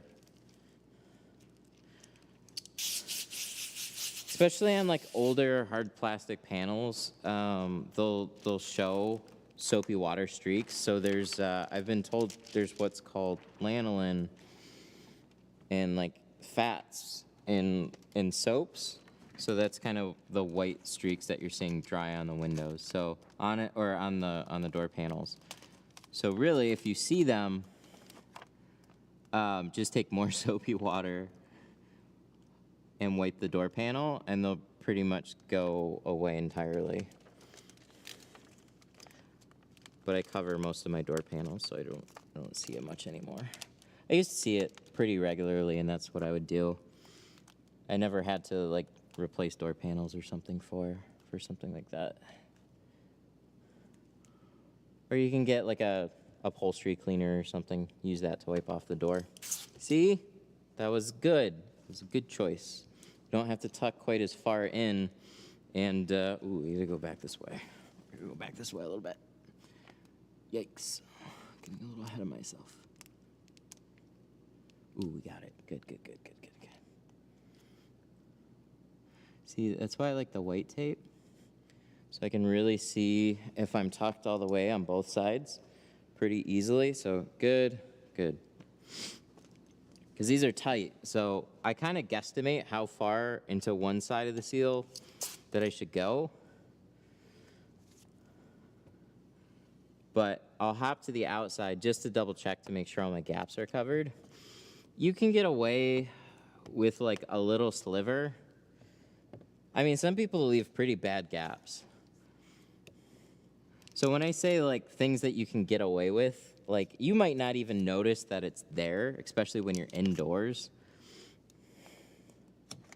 But always make sure that they're covered.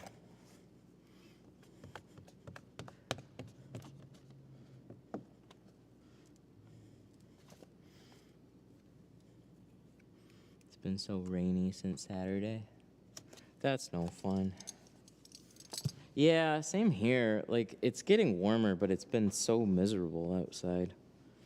We just want to go for like a walk. Then you got to go to like a mall or something. Get tired of that. Just want some sunshine.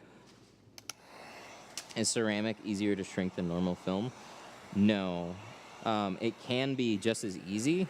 In most cases, it's going to be a little bit slower, unless you're using Pro Nano. In that case, it's so straightforward.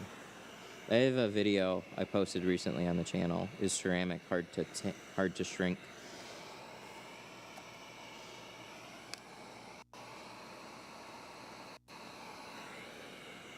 Check that one out.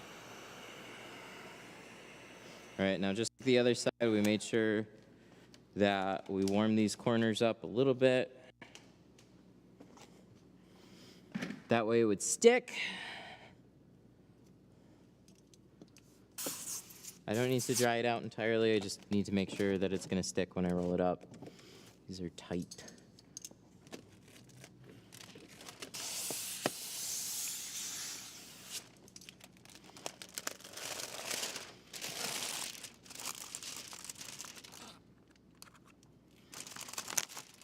Aha! That.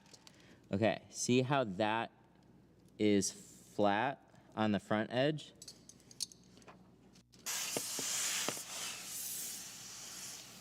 You can pull the liner out.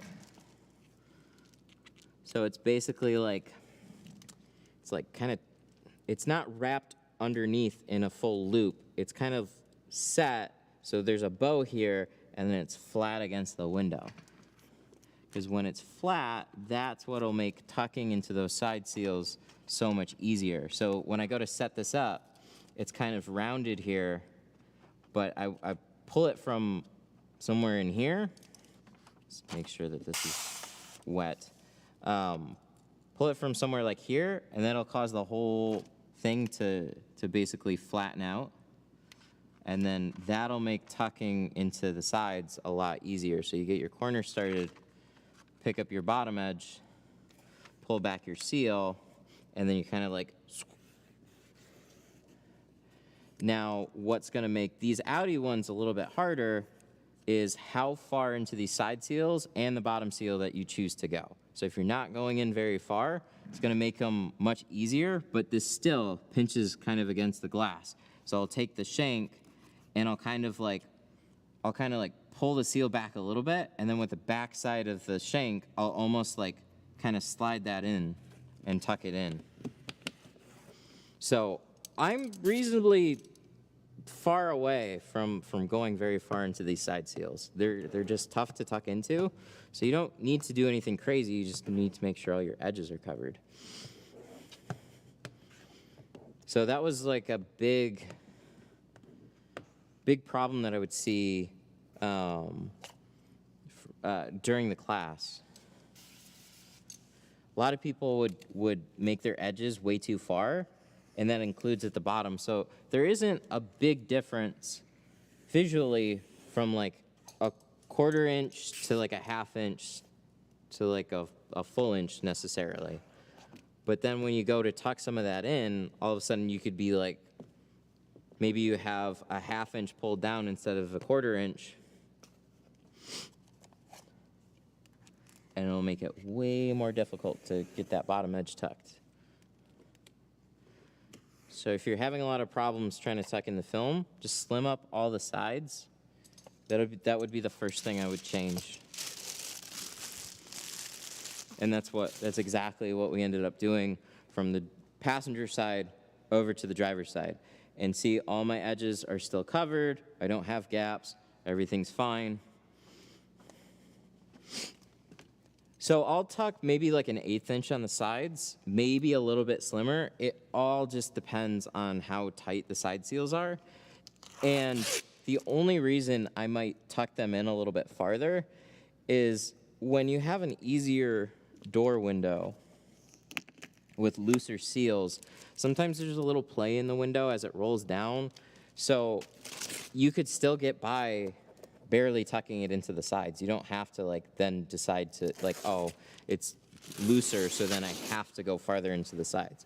No, you don't have to. You can still keep it really, really slim. But when you roll up and down the window, maybe there's a little play in the window. Maybe you like to be a little extra safe by keeping it a little wider, but again, it's not a big deal. If all your edges are covered and your window's rolled up and everything looks great, then you're fine.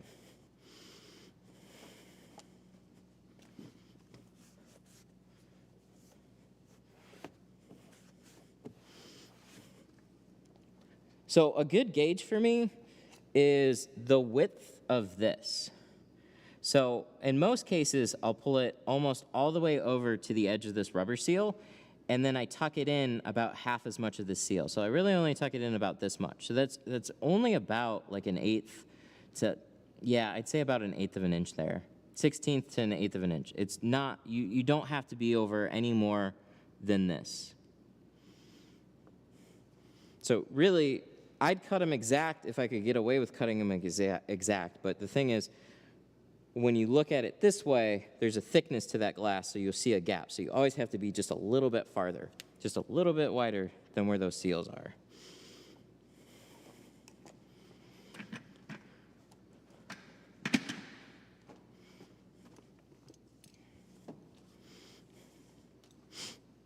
Why do you heat the bottom edge of the window after you cut them? Because we need to shape the film to kind of fit the curve of the glass.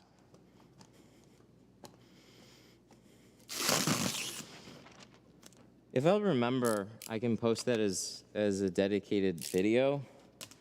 But that was like a huge problem that I saw when like people were here at the class. Because, you know, you're just getting used to cutting out doors and stuff like that. So there's so many little nuanced differences. The wider you make that door, the deeper you make it, the harder it's going to be for you to tuck everything in. So you only need to go a little bit wider than the seal. That's it.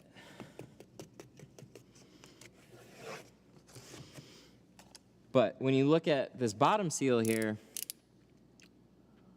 it doesn't start for like a 1/2 inch below where this panel comes. So it's like, it's all the way down here, right? So how far do I pull the film down? Well, I'll look at the inside first and then just go below the inside seal is where I like to have it. So I would pull it down farther on the outside for a window like this just because of the way that they do the inside seal. Not all of them are matched even. There's a lot of inside seals that are offset about a 1/4 inch to a 1/2 inch below the outside seal. And to be honest, you don't necessarily even need to tuck below that seal. But in most cases, it needs to look like it is, or else, you know, if it was just right above that seal, if I was just like right here on that seal, like it'd be below the outside seal, you'd see a gap right here. But if we go farther down, you're never going to see any type of a gap.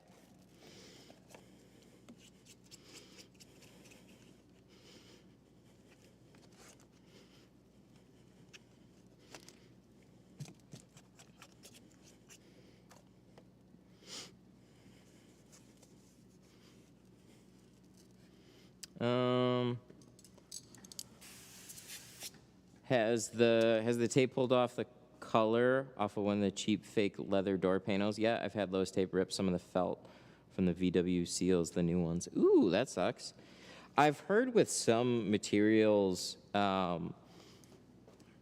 it has done a little bit of damage. So that was like something with like suede like a more expensive suede, you have to be a little bit careful with the tackiness of this tape because it's house rat tape. It's not made for what we're doing, but again, it needs to be sticky enough to kind of tack to things. So I haven't had any problems with felt seals yet, though. But if it was like tearing out giant chunks of it, then I would want to do something about the tape.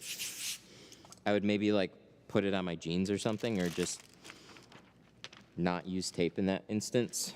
I've heard on some, like there was a cheaper or an older F-150 where it messed up the leather. So it's not a perfect solution, but for 99% of what I install on, it's perfectly, it's been great. But that's where, that's where unfortunately, somebody is inevitably going to run across to something that it's not okay with.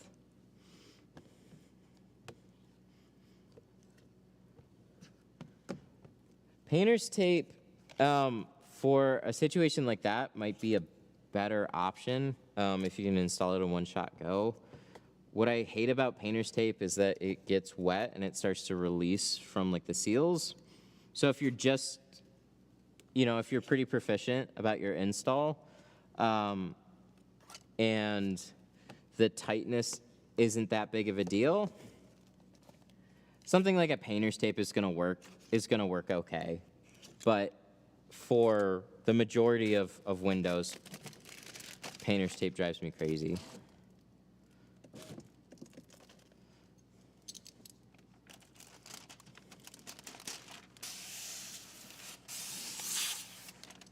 But you always got to be conscious about what you're doing. So if you're afraid that it's going to do something, I would take like a small swatch of it and stick it to it and just be careful. But you know, that being said, leaving plastic sitting on a door panel too can be an issue. So starting out with everything dry, putting the covers over, and then they start to get wet, and you can see there's still some water that kind of seeps into the tape. So I'm not going to want to let this sit for hours on end with wet adhesive against a nice, pretty door panel. It's like you do it, you install it, and then you remove it. Just like retinting a door 50 times, like the amount of water that I'm spraying in most cases is totally fine. But if I'm going to be retinting the same door over and over and over and over again, well, there might be a point where, oh, there's just too much water that pulled up somewhere, and then it's causing my car to go haywire. So, not perfect solutions, but pretty damn good ones. So we tinted the door, and then, see, we immediately go to remove the stuff. It'd probably be okay for like a little while, but again, you gotta kind of identify what panel that you're working on. These soft touch foams are really, really forgiving for stuff sticking to them and cleaning.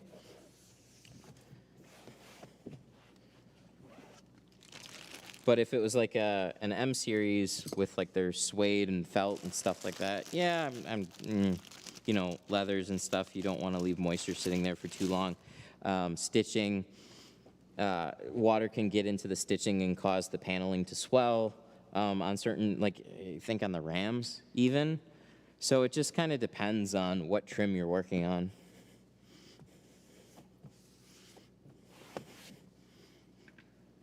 Ta-da!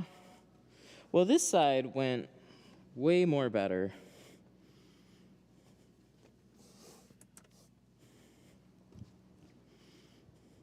I think most of the time the tape and plastic is going to work. Most of the time it will. But it's not a perfect solution. So just always be conscious about what you're working on. And the more you work on things, the more you learn. Cool. Doors are done. how you make up time. That's true. I wish it went like that from the beginning. That would be so nice.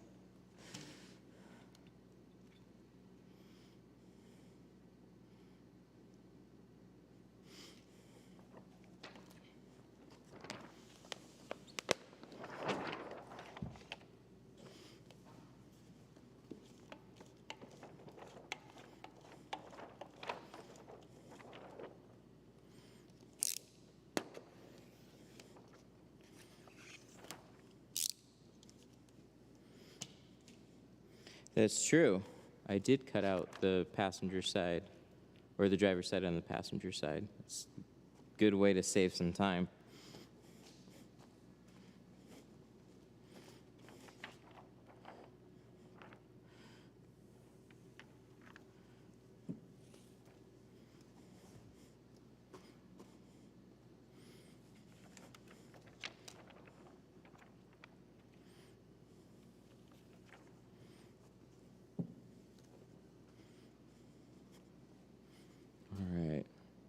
So there, that's all set up. I'm trying to think of a thumbnail, because I've had a good amount of time to kind of look over the recent thumbnails, figure out something that works a little better than the other ones. So I usually cut all this.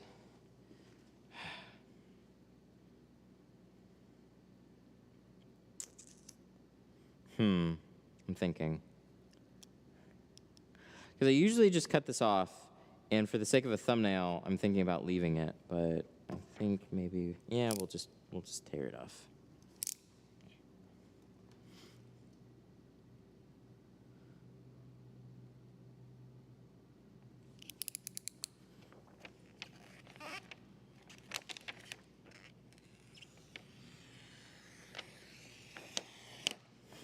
Why'd you switch from alpha to NT?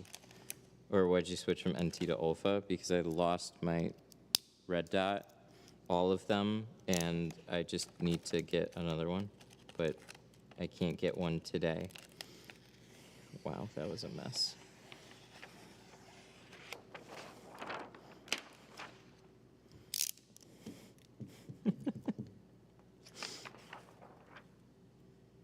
All right.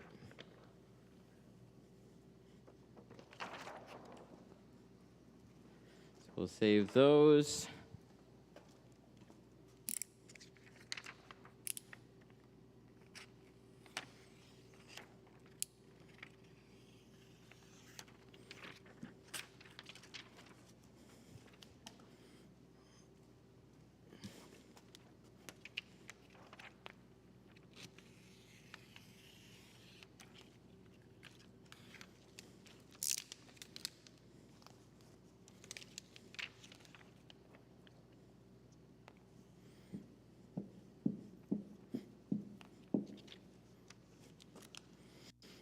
Sticks out too far.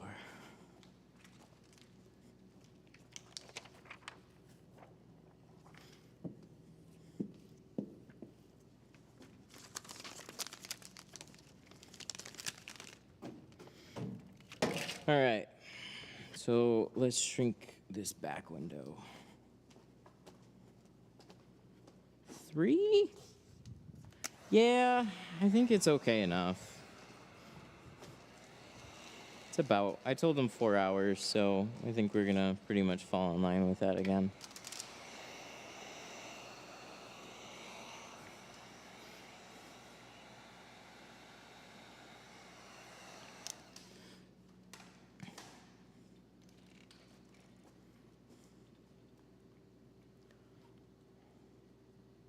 What roll sizes?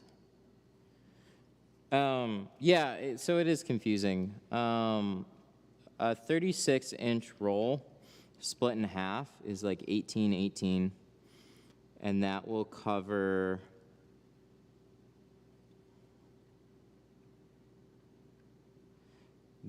most sedan doors. So, but it's kind of bulky carrying a 36-inch roll and splitting it in half. So you can use 20-inch rolls on side door windows if you want, and you can use a 36 on a back window. So Kind of just depends, but when you're first ordering, also budget is a problem, so 36 or 40s will get you mostly covered. You will need 24-inch rolls for taller truck windows, but that's pretty much it.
Oh yeah, we're gonna move this back down.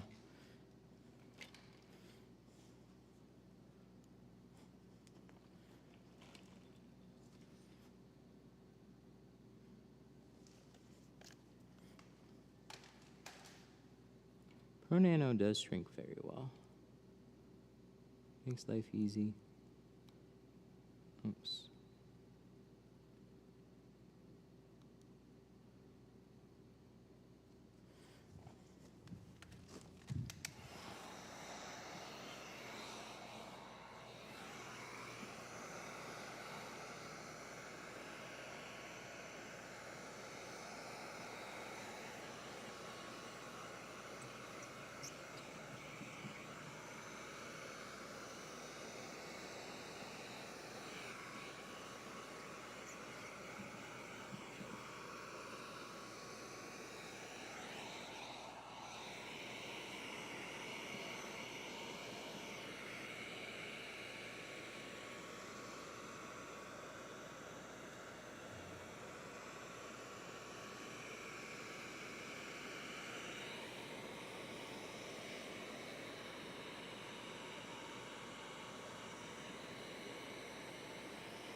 There we go.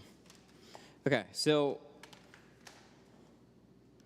what we're looking for is the film to kind of lay to where, like, soft air pockets that are kind of pulled sideways, the sharper and thinner and harsher those lines are, the harder it's going to be to get your film to lay smoothly. Everything's kind of facing up and down, and then you're waiting to those air pockets kind of like pull closer and closer to the glass, and you can smooth it all down, and they'll look like soft, I don't know, little air pockety clouds. So I was kind of being quiet because I'm going to use that footage, and I didn't want to mute myself entirely. And I made it a little taller, and I'm going to see if I can take a good thumbnail. Because that's been tough with the footage. No, not square. We want 16 by 9.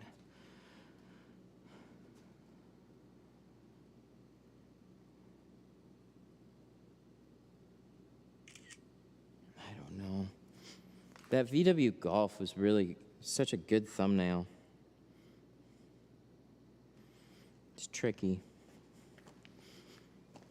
Like, I know a good thumbnail when I see one, but trying to figure out with each video what makes a good thumbnail and what doesn't, sometimes it's just like luck.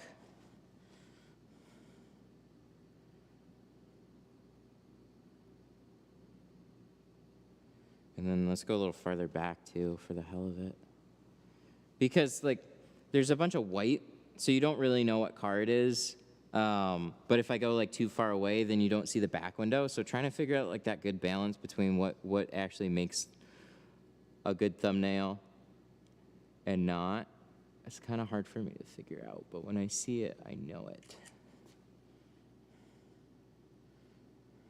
That's interesting.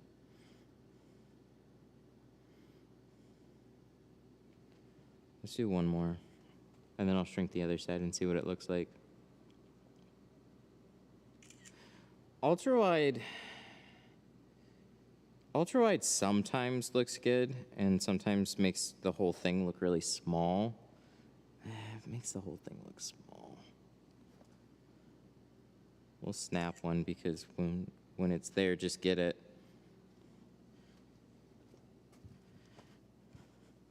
Reflections is really tricky to capture.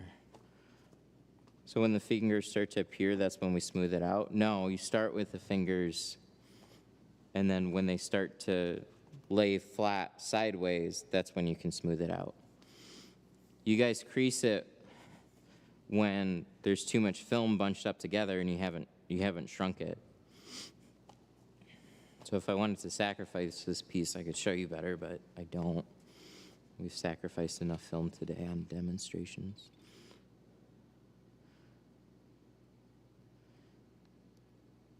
There.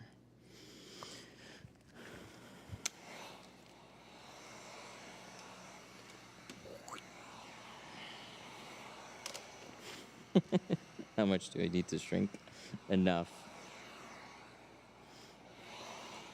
Okay, so we have really defined fingers, and they kind of get a little more flat, and then towards the sides they're a lot more bunched up.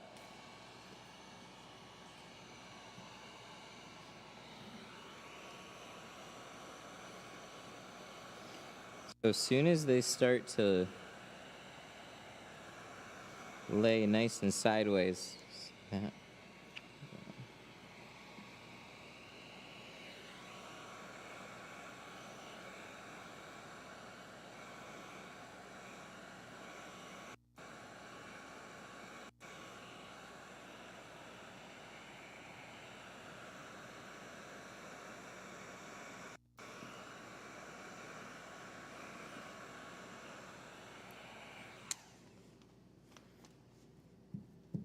okay, so you can see how like nice and soft and like it's kind of pulled sideways. Then I can take my felt card and sweep everything down, and what I'm looking for is like where they start to bunch up. So you're only gonna card down to where you shrunk. So if I start pushing too hard down here, I still got harsh fingers popping back up.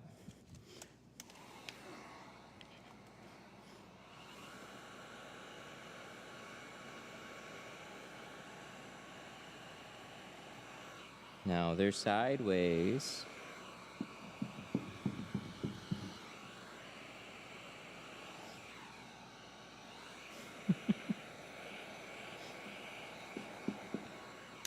There. Boom.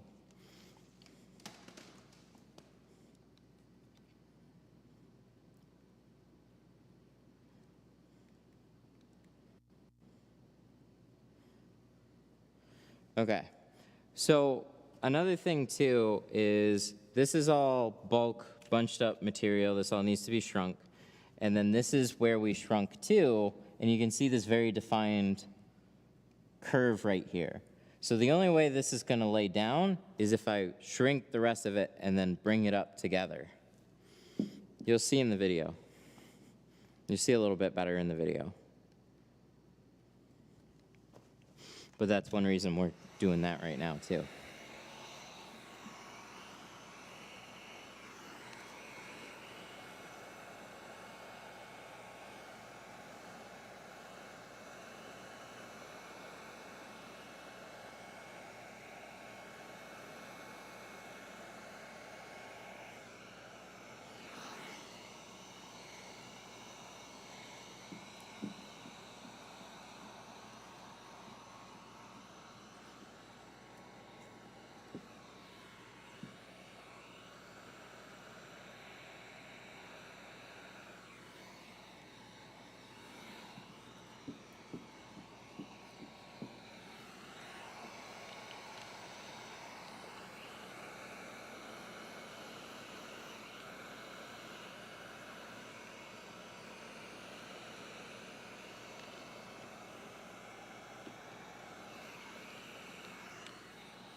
See, I wanted to get this nice like overlap up there.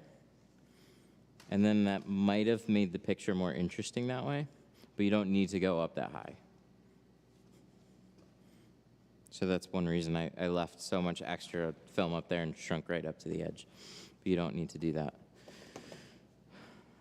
All right, let's try and take one more picture.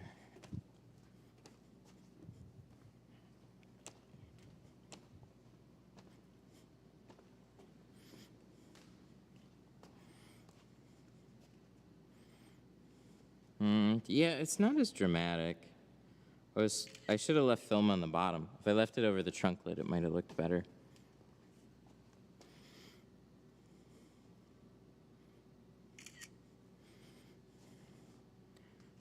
Do you think you would ever do a full-length ASMR video?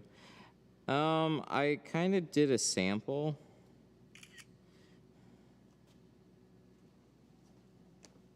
Yeah, we'll see.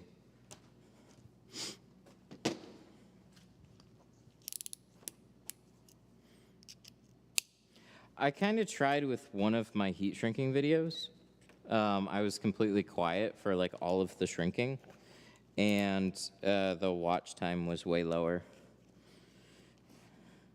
If it was all that I did, like if I did a channel with nothing but that, then it might have actually done way better. Like just the audience that it's going out to, though,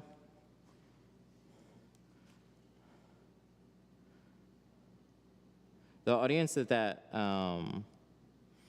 footage is going out to is not an ASMR audience, though.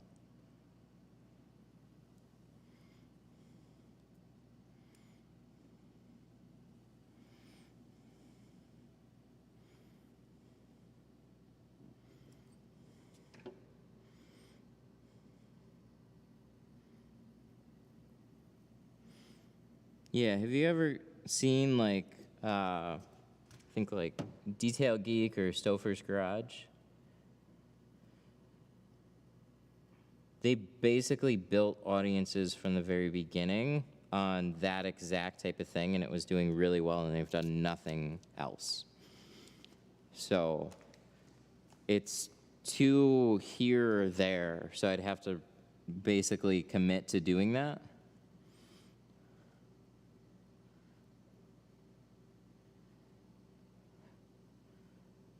I'd pretty much have to completely redo my channel, start over from doing just that, unfortunately.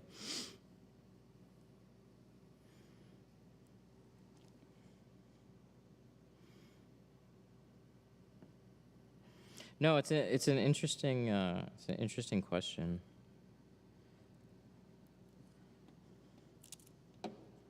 But I think there would absolutely be an audience for it. I think it could potentially do really well.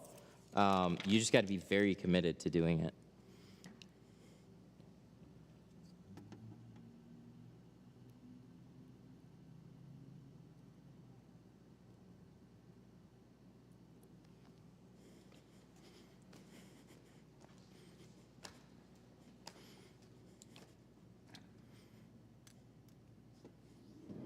But the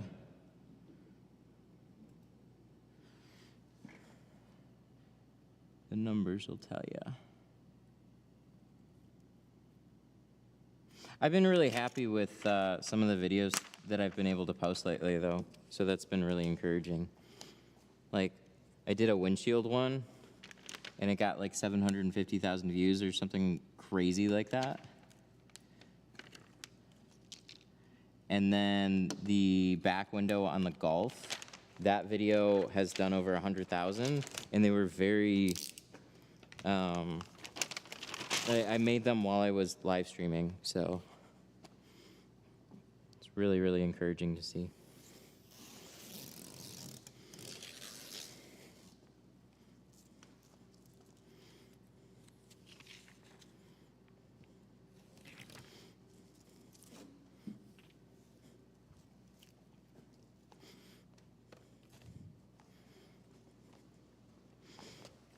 What time is it? 3:30.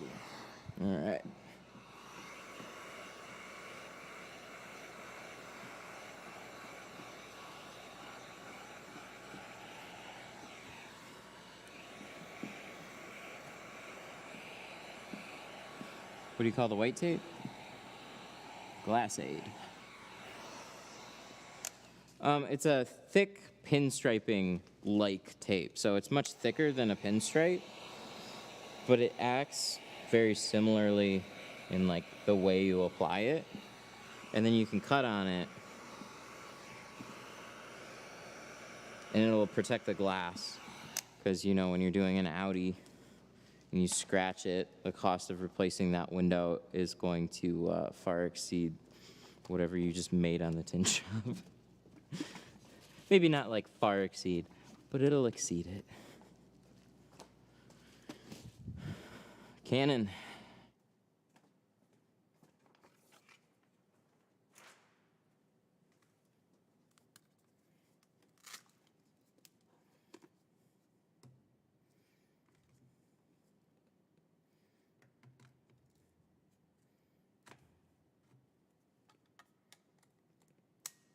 Just got a quote for a 72 by 60 inch sheet of glass for a peel board I'm building, $700. Ooh. Damn, that is expensive. Yeah, big sheet glass can be pricey, I guess.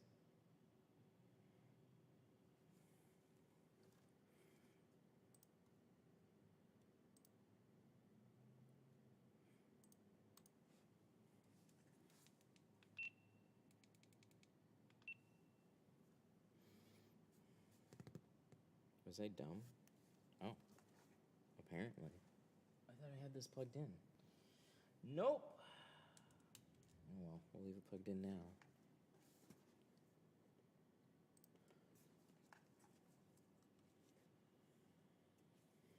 All right, we'll get back to it.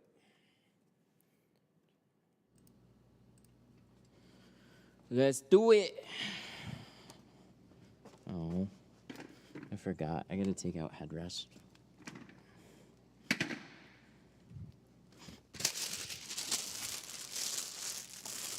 Headrests. No. One of these days. One of these days we'll get a bigger one. Okay, so this has metal notches up here for where the brake light is. So like the brake light cutout comes down, and it's a little different from just going flush against it. I already removed the brake light though, because I recorded the removal of it, and I don't want to screw around too much with it. We need keys. Where'd you put your keys? Oh, dang. That sucks. I have the perfect tool on my keys. I suppose I could use a little one of these guys too. They'll probably be the perfect size. So part of this back window video is going to be about the brake light removal.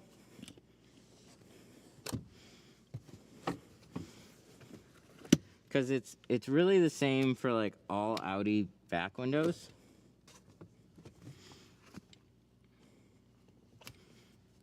That I've come across with the brake light. You gotta be careful, but you can definitely slide these guys out. They're little pressure fit clips. So as long as you aren't too crazy with them, some of them will be a little tighter, but they're manageable. And then we're gonna take the towel, throw that over here.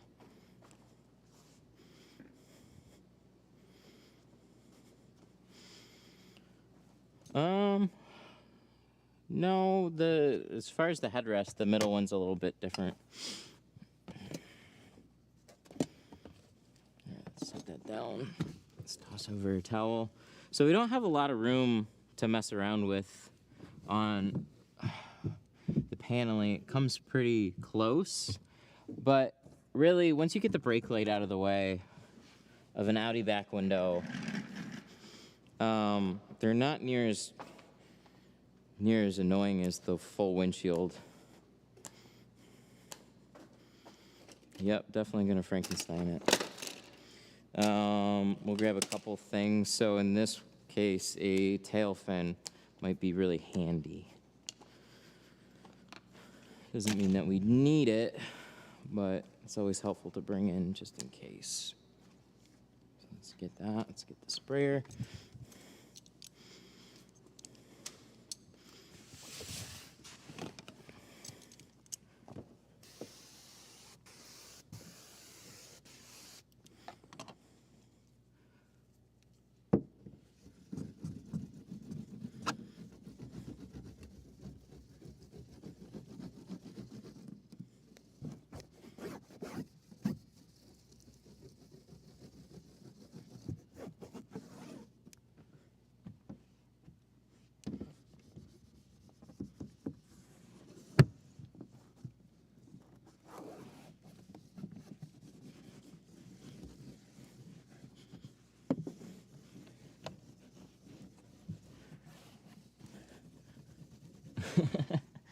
I hate doing sedan windows because I'm 6'4". Yeah, it's gonna make them tough.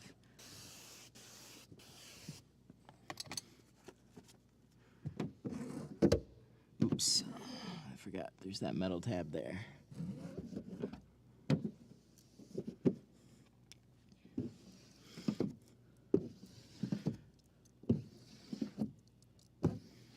Is it possible to reverse roll it? Yeah, absolutely. Oh, vertically. It's not smart too. You could potentially. I mean, it's what they do for the Model 3s. I don't like the curve, like, so it's a lot more curved, or it's a lot wider this way than it is tall. So on the Model 3s, it's a lot taller than it is wide. So yeah, you could potentially do it that way, but just, if you're gonna do that, just Frankenstein it. Because you're just kind of causing problems for yourself, I think. Because watch. Here, let's spray this down. And then we're going to set the camera back up because we're weird.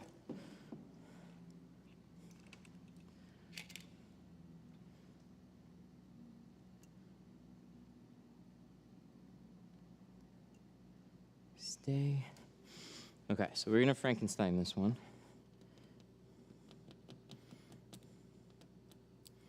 And the way that I'm gonna do that is I'm gonna pull the entire film off.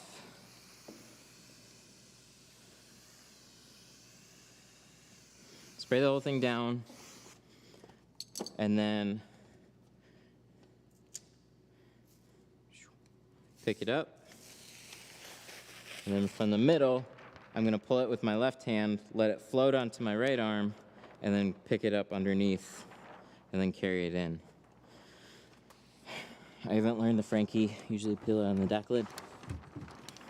Well, then maybe before you try and invent a completely new way of installing a back window, try this way first.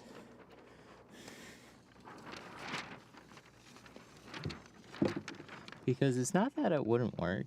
It might work. It just sounds way more annoying than just doing it this way.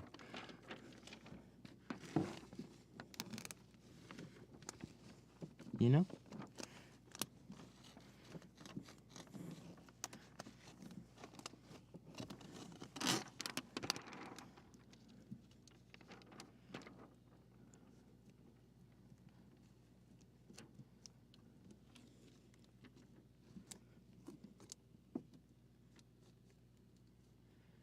Okay, so those bottom corners are a little tight. Like they should be, because it's a friggin' Audi.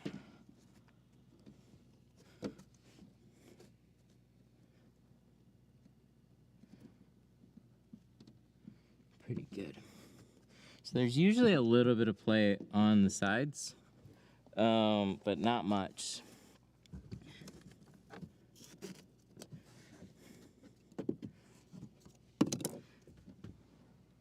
Make sure everything is covered. Yeah. Make sure it's all as centered as you can. All your gaps taken care of. you did it right. It should just be perfect.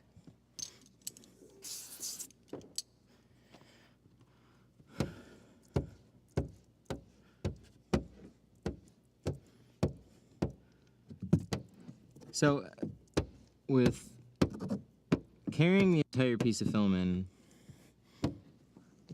yeah, it's a lot of film to handle, but the back windows aren't quite as wide typically as like a full windshield is. So doing something like this on a back window makes a lot more sense than doing it on the windshield. I know because I used to carry in full windshields, and I've always had way harder times trying to do that on a windshield than I have a back window. Which is why I then reverse roll windshields and carry in back windows. Amazing, right?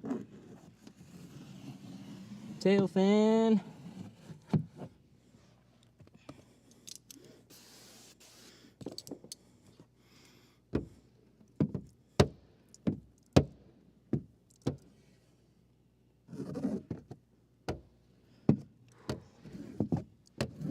There's all that.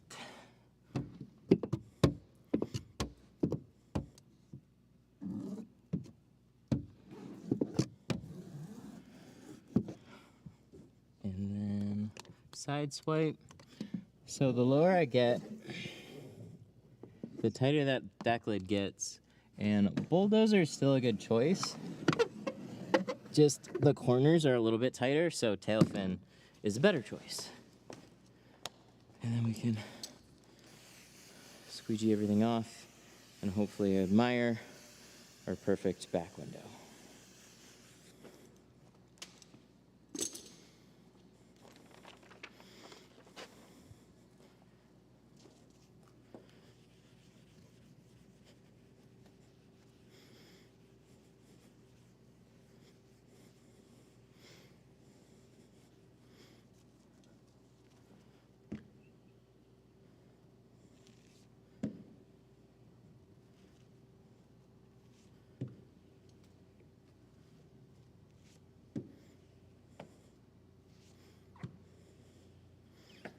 Ooh, that looks good.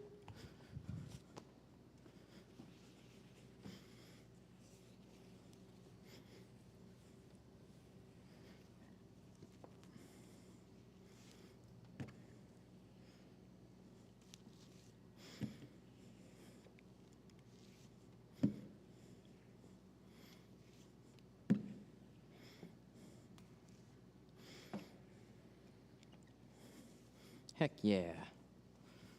Much better.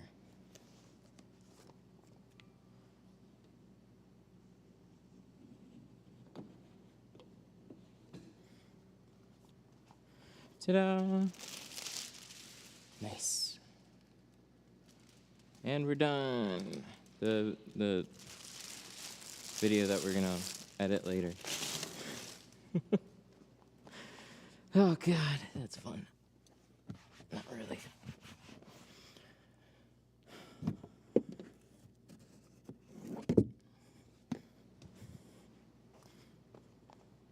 Yay! Look at that back window. That is a very clean back window.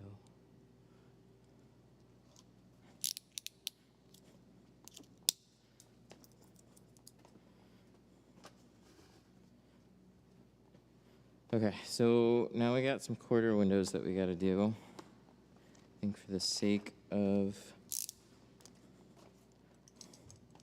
the way these are, we're just gonna cut them on the glass.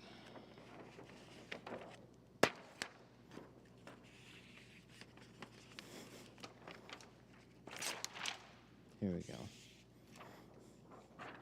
Again, Audi tolerances are always kind of annoying.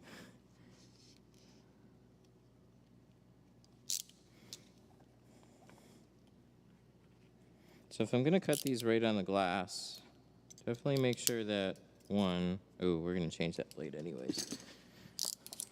We got a nice clean blade.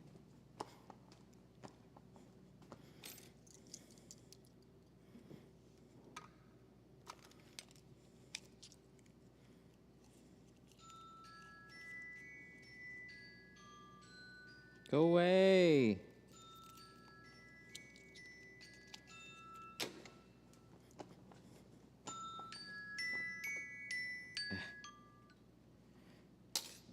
Hello, Tint Studio. How can I help you?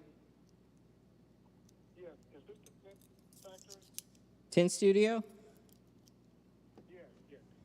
Okay, yeah. Uh-huh. Hey, what time do you close tonight? I want to see if you can,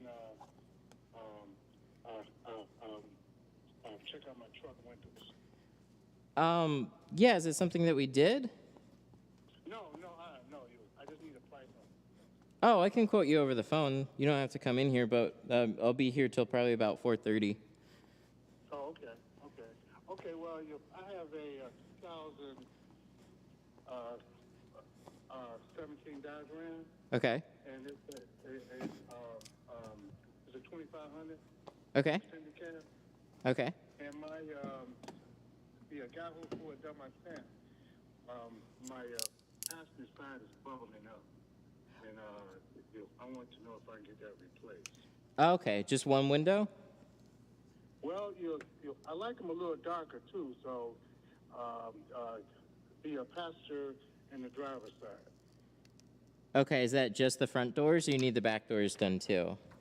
No, the back doors, everything else is good. The front, the passenger, and the driver's side door. Okay. Yeah, we can definitely do that. I wouldn't be able to get it done today. Let me check the schedule. But for the removal, it would be $50 to remove both of the windows, and then be $100 to retint them. Okay. And I'm checking my calendar right now to see the earliest that I can get you in. now, where are you located at? We're in Sterling Heights, near 18 Mile and Mound Road. Okay, all right. A buddy of mine had gave me your information. He said that the name of your company was a Tint factory. He said, but you said the Tint studio. Yeah, I hope it's the right place then. Well, I think you give me the best price anyway. Oh, shoot. That means I got to raise my prices then. Okay. His name is Ron Burak. I work with him at Chrysler. Okay. Yeah, I've done work for quite a few guys at the Chrysler plant, so we're right over there. Probably the right place then. The earliest I could get you in would be Monday the 9th at 10 a.m. Monday the 9th at 10 a.m. Mm-hmm. Hold on, let me check my calendar real fast. And, Yeah, no problem.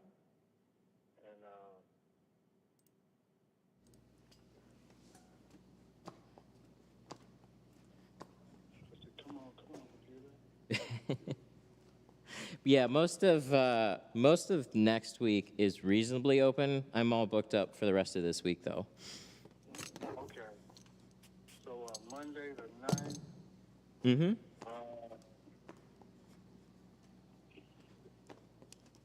if I can hear it.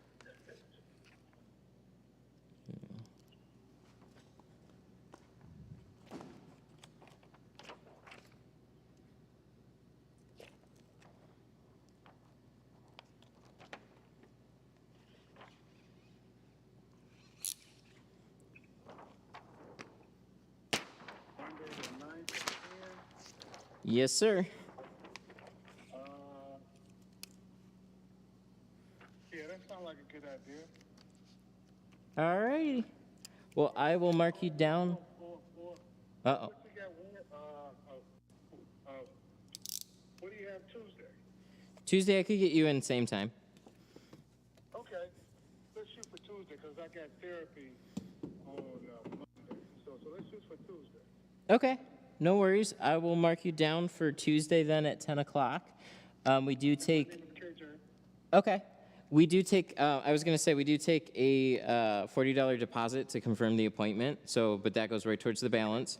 What I'll do is I'll text you a link to our booking page, and then you just fill out all your information for 10 o'clock on Tuesday. And then once I get that deposit, you'll be all set. Okay, dude. Thank you. Yeah, no problem. I'll get that right over. All right. And what's your name? My name's Matt. Matt. And are you gonna send a text or email? I'll send you a text.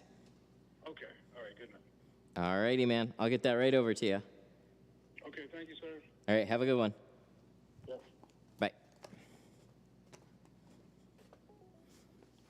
Canon. So normally, I've got my phone on my headset, so that makes that part a lot easier so I can continue working. But you guys are on my headset, so then it becomes kind of impossible.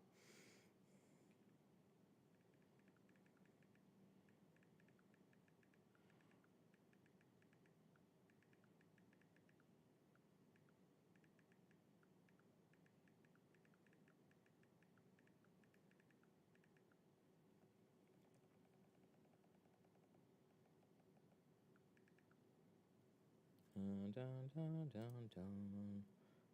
For Tuesday the 10th.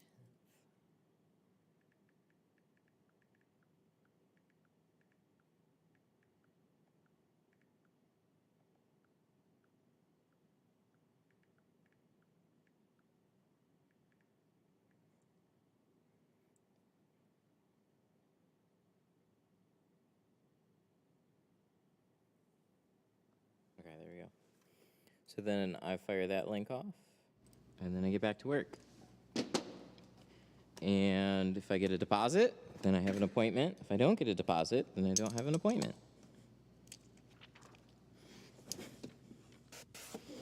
But I like it, because it makes...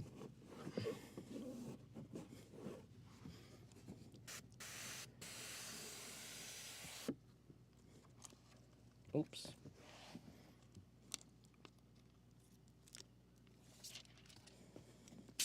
But yeah, makes life easy, so I can continue working while I'm booking appointments. Doesn't get in the way too much. Just checking the calendar and trying to figure out a date. Pro Classic is enough. Not necessarily. So even on something like that, I'm still going to talk to about carbon or ceramic. Just let them know that it is an option. I'm just only going to regurgitate so much info, because his main deal is obviously getting the situation taken care of. So he had some old tint on there. Once it removed, once it retinted with something that doesn't look like shit. And so he very well might go for carbon or ceramic. I mean, that's part of the process, like my check-in process anyway. So I don't need any confirmation on what type of film that they're going to go with, as long as they're okay with whatever my cheapest job is. Then we'll go from there when the time comes. So I never feel like I have to try and sell somebody over the phone. Do you do car wrapping? No, I'm way too busy window tinting.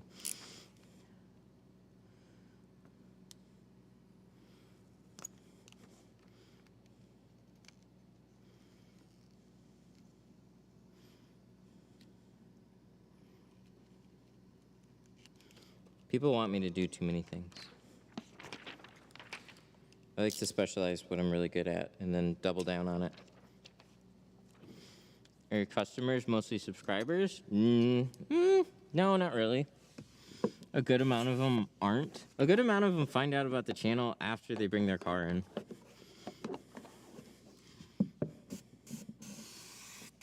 Like that guy. He didn't even know what my name was. Like the name of the shop.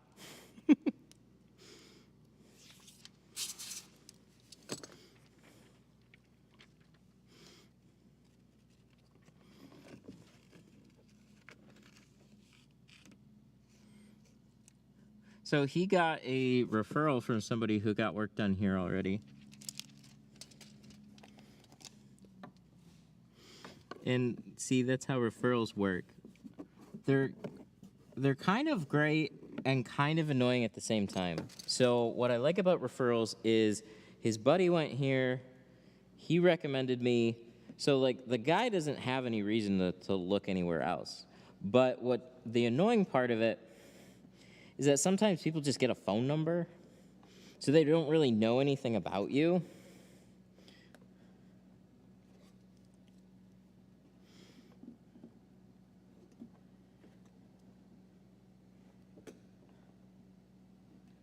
But the way that they start the talking to you is gonna be the way that they always continue to talk to you. Like, so he's not really, like most people don't go out of their way once they have like a set appointment like that. So it's nice at least that I'm sending him a link to my website that kind of like shows him a little bit more about me, but he didn't find anything out about me beforehand. He's all going just off of a referral. So their referrals are nice because it's a much more solid appointment, I think. Like they're just kind of like, yeah, my buddy got it. He got this one. Yeah, sure, whatever it is. Like they're kind of going to be in the same price bracket. So all that, much less sales involved for something like that. But you know, it is nice when they see the channel ahead of time and they kind of like, oh shit.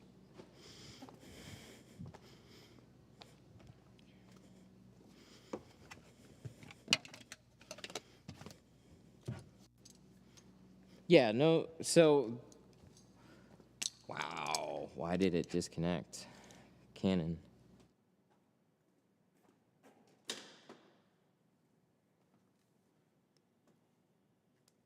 Something died. Battery. That's a huge bummer on that one. Woo! We might have to cut it short today, actually.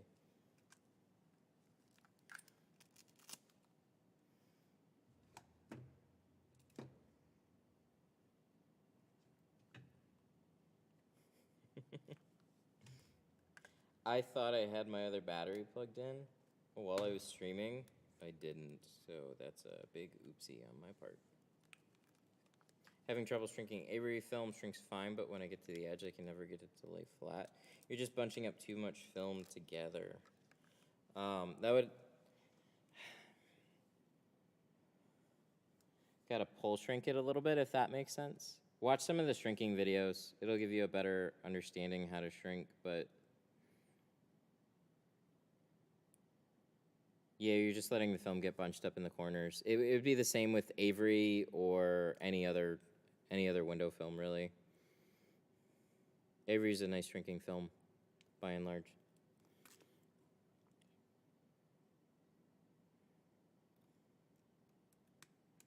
Wow, this is just being...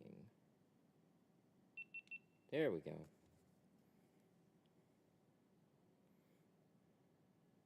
Haven't had that issue with Tint Depot film. Oh, okay. Well, there's going to be little differences from one film to the next. So you're just like Tint Depot, Geo Shield, you can put a little bit more heat on them in some spots and they'll lay a little flatter. Avery had a tendency to bunch up at an angle a little bit, so you just got to straighten it out more. It's good that you're at least more familiar with shrinking than I gave you credit for. Because talking about those little nuance differences from one film to the next, it's hard to explain unless you've actually successfully shrunk. But like Avery, I really always thought was a pretty good shrinking film. Wasn't quite as like easy/smooth, but it's still like a really good shrinking film. Close second.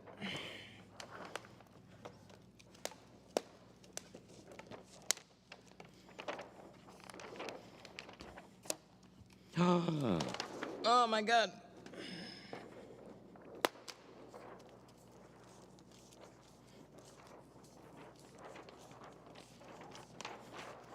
I almost put 50 on this. We talked about 50, but then we decided to go with 35. So let me grab 35. Where's that?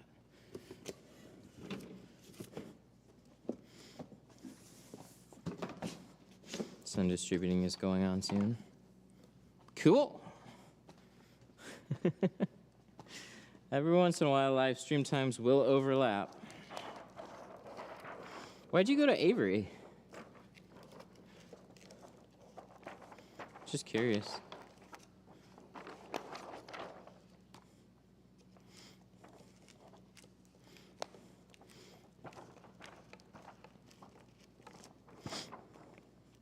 Would you stop doing comparison videos and random Amazon videos?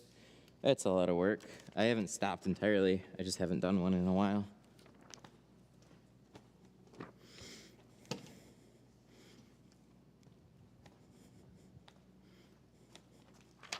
They're fun to make. They're just, like, they really are a lot of work.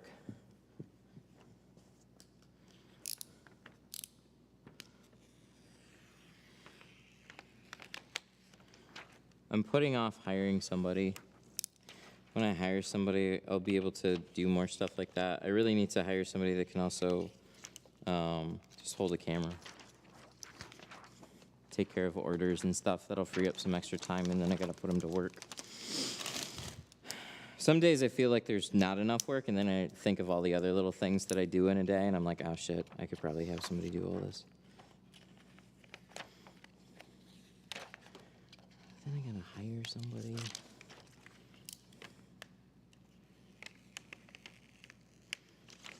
Don't I do enough?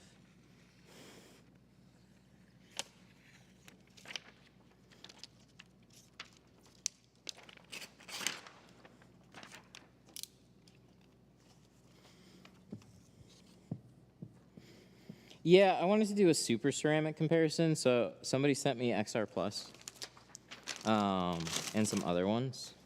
So I actually didn't know this. XPEL doesn't have a carbon film, which makes perfect sense because they get their films through Guari, and Guari doesn't really do carbon films.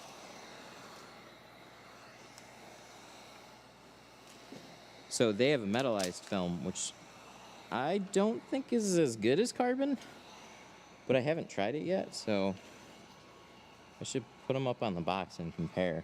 So you're kind of going with XPEL, you're kind of going from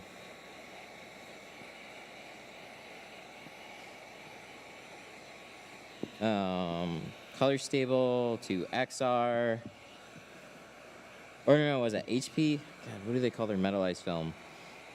Oh no, XR is ceramic, so XR and then XR Plus. So somewhere in there, there's like their HP.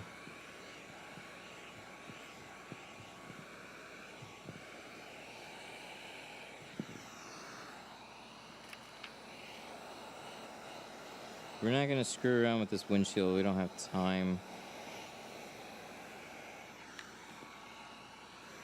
Oh, so they do call it HP, okay.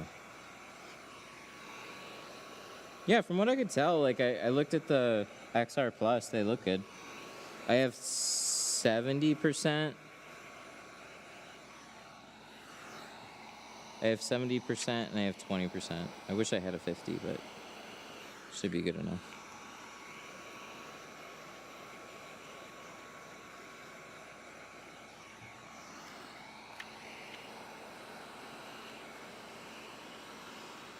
How much more? How much more would you charge for Apex? See, that was kind of the problem, though. I need to do a comparison. I need to put like a 50-50 windshield in and look at something like Pro Nano versus Apex versus like XR Plus, and I wanted to do a couple other super ceramics.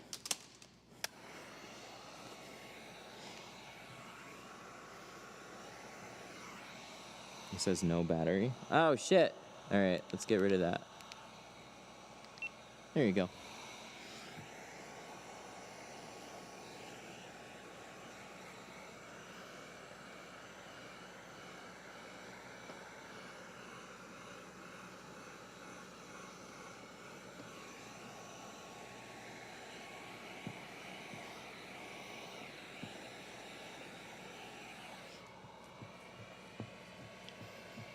Didn't you open a bigger shop? Well, this is it. There's more space for me, though.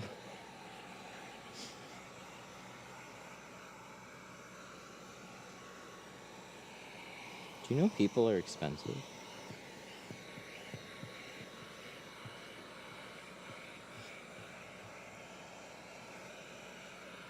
It's not really people are expensive.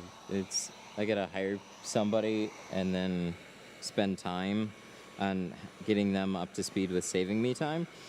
And with the right person, that's super cool. And they make work really fun and easy.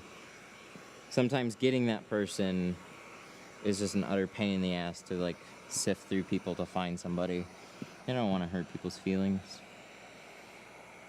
I've never had to really fire somebody, but I imagine I have to finally do that someday.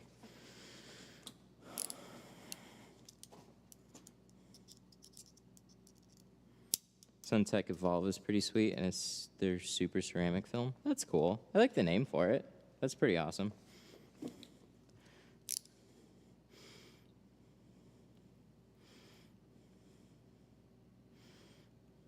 Oh, look at the dates then.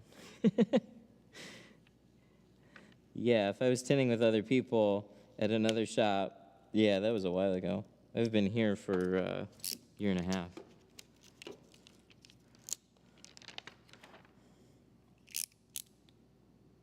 How much do you charge for a tint job? Depends on the film that you're looking for.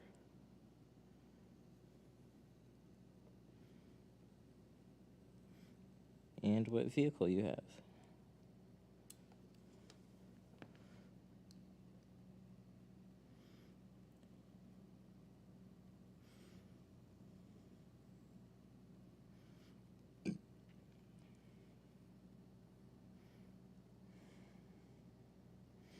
Oh, you got an i3?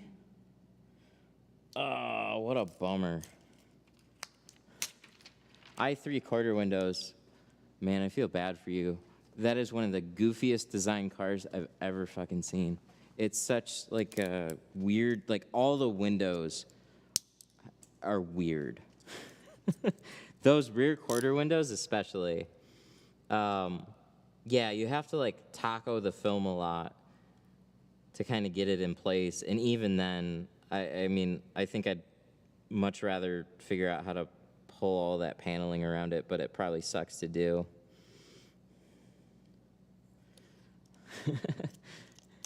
Yeah, I've done a few i3s.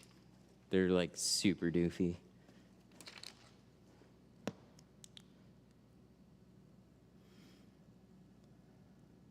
It's nice to see some electric cars finally being designed like a regular car, because I mean there was just nothing. I don't know what it is with every electric car trying to make some sort of like a weird design statement.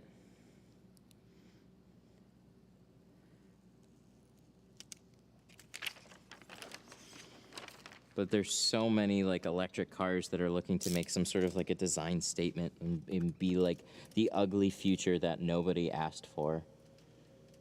And then you see something like the Ford Lightning get announced, and then it gets immediately pre-ordered to death because it's like, oh shit, look, it's a truck that everybody likes, but it's just electric now. Cool.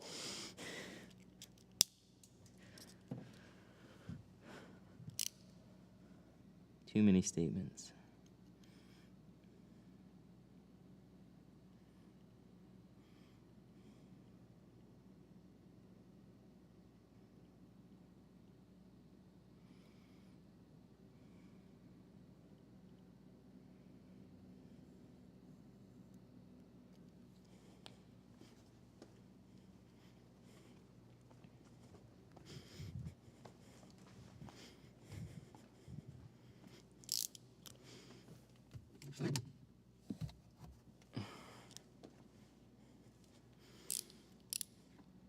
No, the idea of the Lightning is great, and the styling and stuff, like it's great. I wasn't being sarcastic about that. I think they did all the right things with it. where so many other electric vehicles want to be some sort of a design statement. I don't get it.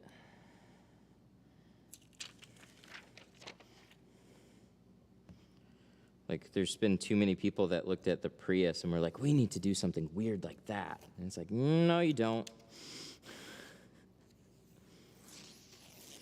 Hence, like, the Bolt and the i3. So many other weird ones. I like the Mach-E, though. I thought that was a pretty good one.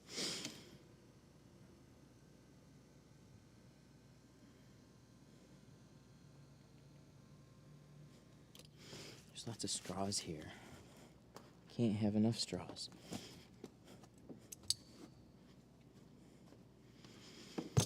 All right. Windshield time. Did my first $500 ceramic job since taking your class. Heck yeah. Good job, Cole. That's amazing. Dude, that's super cool. What was it on? That is super cool to hear. I have a 2011 Accord. I have a 2011 Accord looking to do ceramic, front windshield, rear 50. Okay, so everything with the windshield would be $650.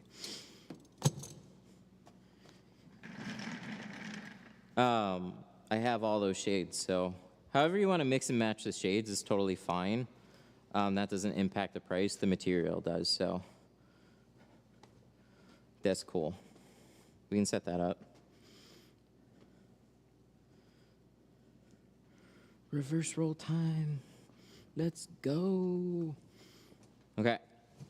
So being that this is not exactly a super fun windshield to do, I'm hoping my headset will last. I don't know if it'll quite make it, but sorry. I trimmed everything pretty slim along the bottom and along this cutout. I'm gonna tuck the towel mostly in, and then I'm gonna pull it right before installation. Soak rope, unfortunately, is just gonna be too big.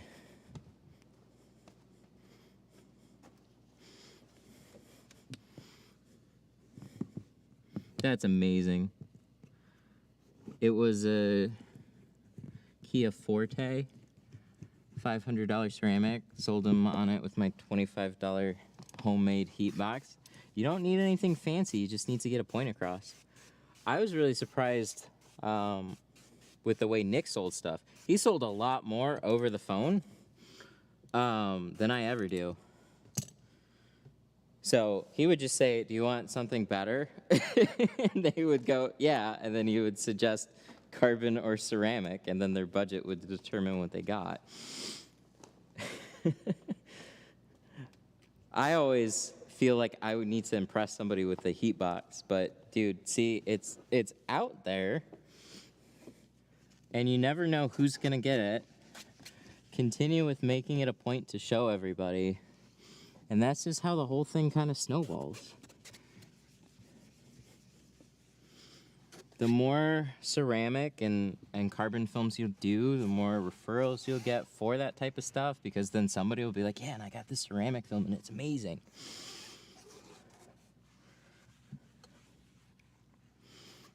Can't be shy in business. Yeah, I definitely lean more towards non-salesy. I never liked that idea, but then I see people actually pushing garbage shit, and then I'm like, wow. I should do more.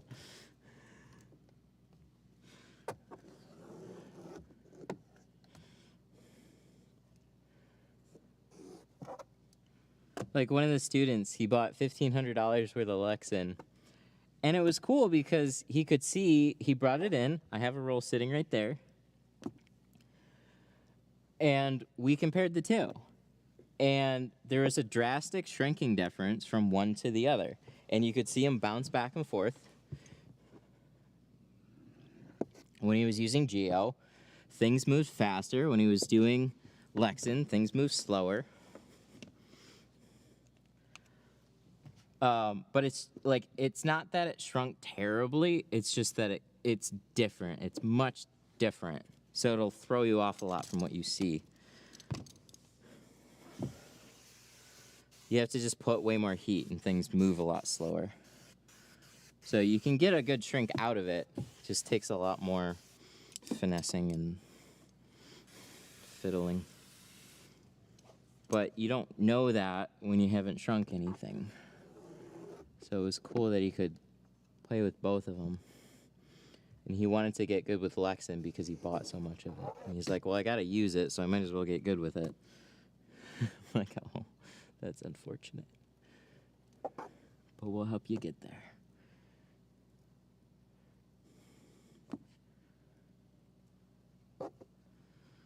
Oh, I hate this so much. There's just no space. There's no space on like any of the edges. They're so tight. Not looking forward to this.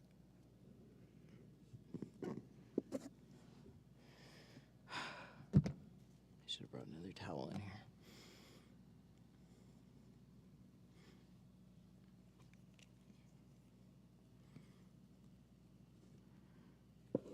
All right.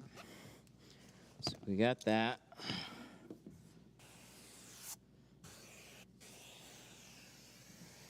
Gonna spray down the sides.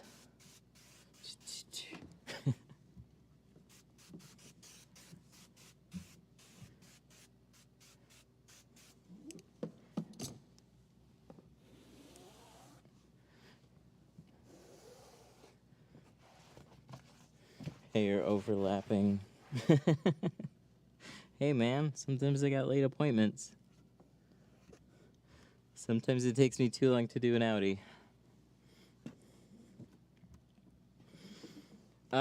If I got some time, I'll try and hop on, but things are already pretty late in the day, so we'll see. All right, and we'll pull this back.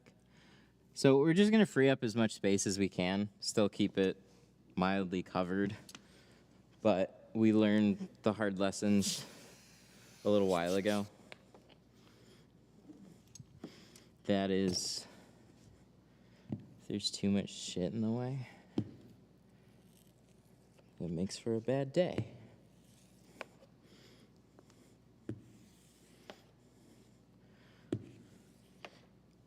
Oh yeah, it's one of the most annoying bottom edges to any windshield. Audi always does this where they blend the dots about like an inch past everything.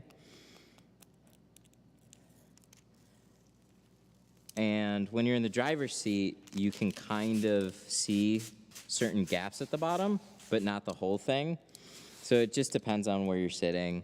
And this guy, he had another Audi tinted at a place that just cut the whole thing short. And so he already knows what he's looking at with it. It was really, really bad. He brought it to me to redo the back window. But he paid like $200 to get the whole thing tinted. And surprise, surprise, the guy then charged him to do one of the windows again, and he just still did a really bad job. So the guy just gave up. He gave up, brought it somewhere else, and is happy now with paying more to have it done right the first time. But sometimes, you know, it's tint. You don't know. It's one of those things. You don't always know until you go through it.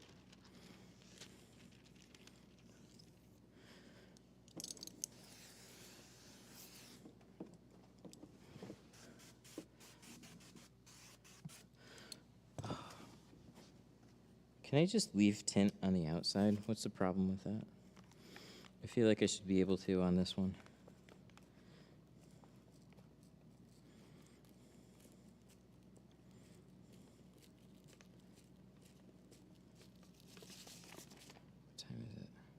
Rick, I got your message. 4:17. Oh, we're actually doing fine though. Just feel like I'm behind.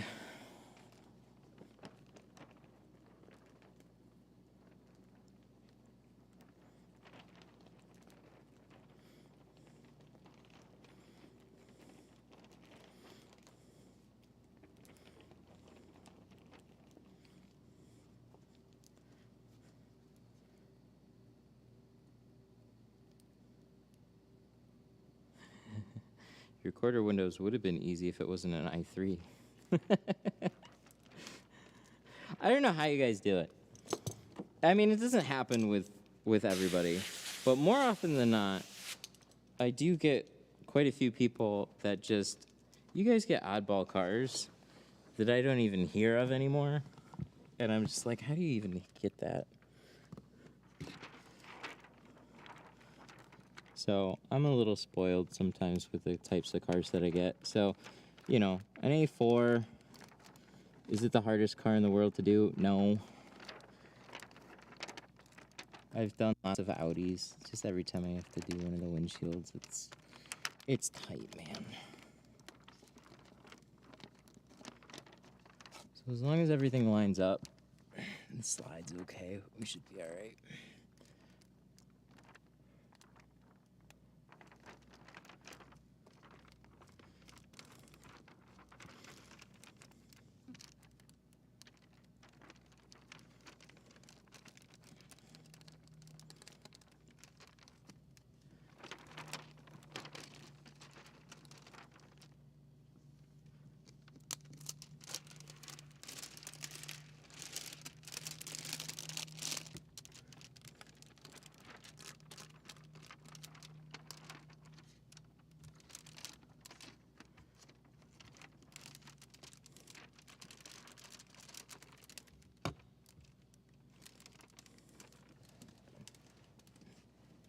There's my sprayer.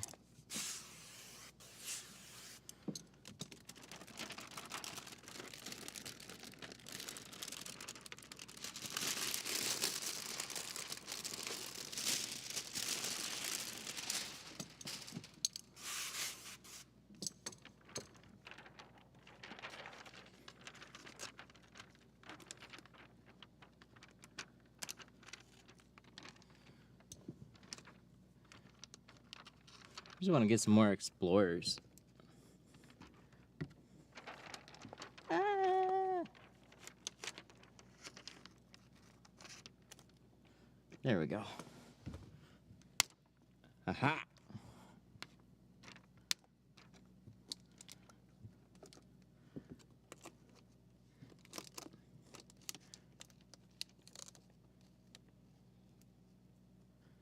It's just getting everything lined up around all this plastic garbage. 500 little Audi sensors.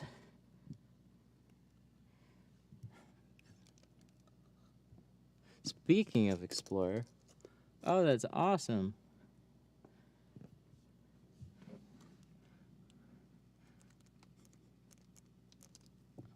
Oh my God, why? Why you like this?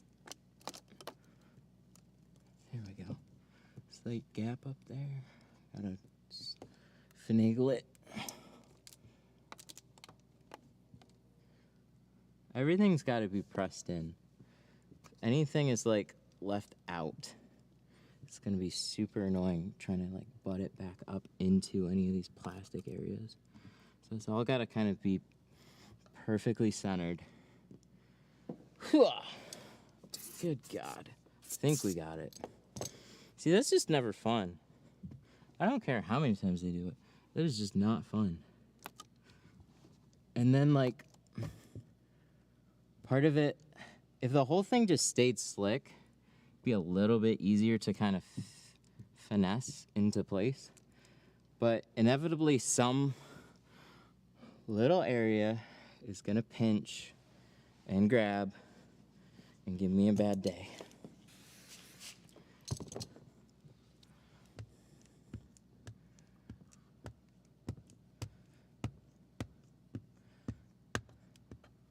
And then I'm like, doing crunches to try and hold myself up here right now. We skipped ab day. This is, oh no!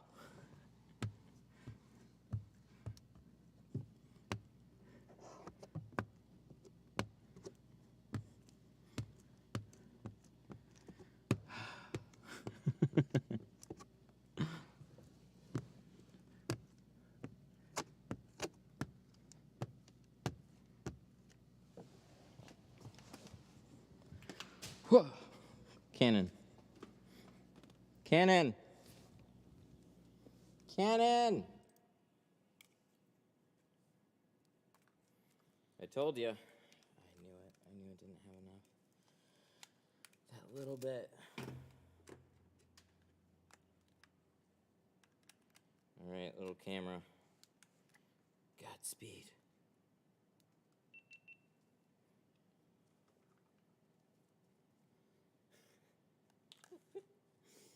It's 100% my fault. I mean, it always is, but...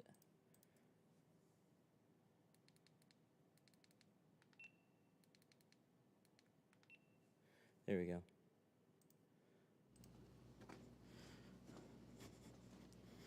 We're limping along from little power source to little power source.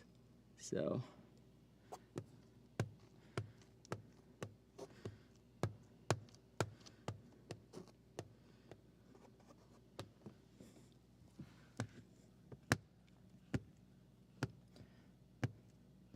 So we're like most of the way there though. So that's cool. Seems like it's going reasonably well. He said before, angrily ripping off the entire piece of film because he found something terrible in it.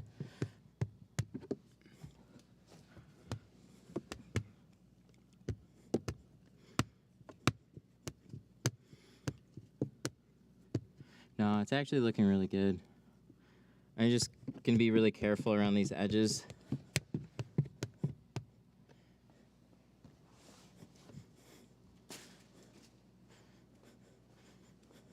My son dropped a nickel in the window.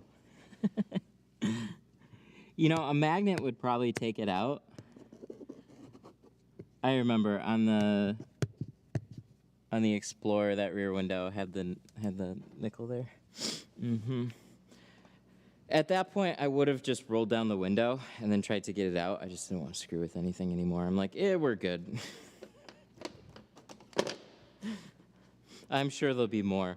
I used to, so tinting for a stereo shop, you'd see some really funny things.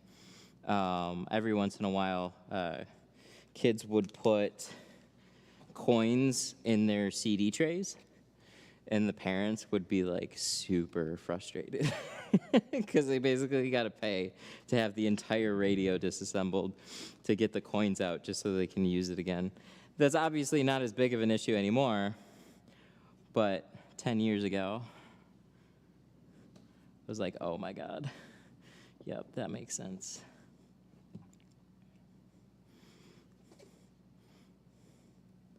Oh my God. Okay, so bulldozer goes this far past where these dots are. It goes all the way down to like here.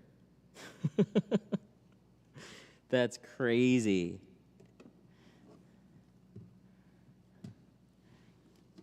There's just no dash, there's just no spacing in between that and the bottom. So unrolling a rolled up piece of film is so tough. Oh, there's that thing I was talking about. Son of a bitch, that's big. Oh, God. All right, we can get it.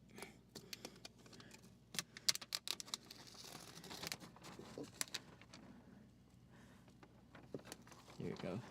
There we go, there we go, there it is. How you stay calm, cool, and collected.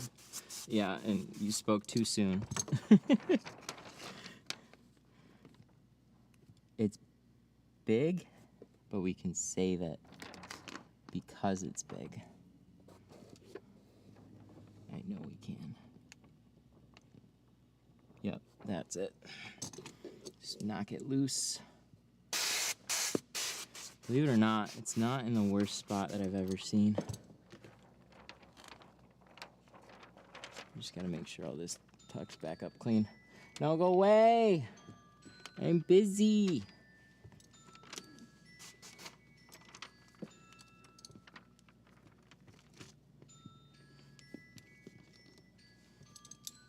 Like legitimately. All right, squeegee dude. Where's my squeegee dude? Yo, what? Oh God, I did that thing. Sorry, I'll be right with you. Just kidding, I won't be.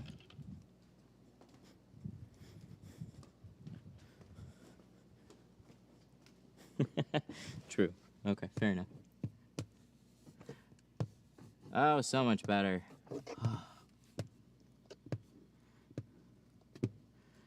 No, I'm saying you cursed me. No, I'm kidding. I just hope I don't see anything else.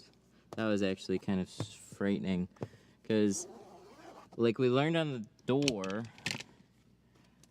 big speckles are the problem.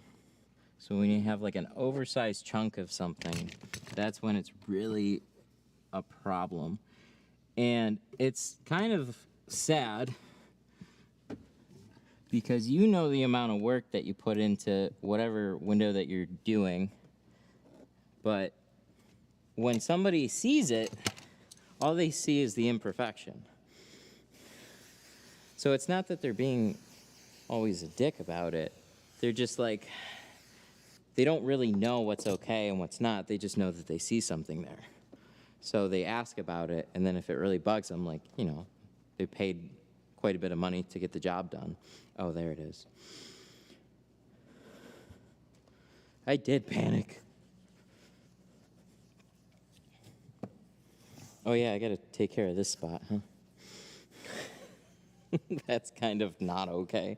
But that, if we left that freeze, that is all on the edge. We can get all that down.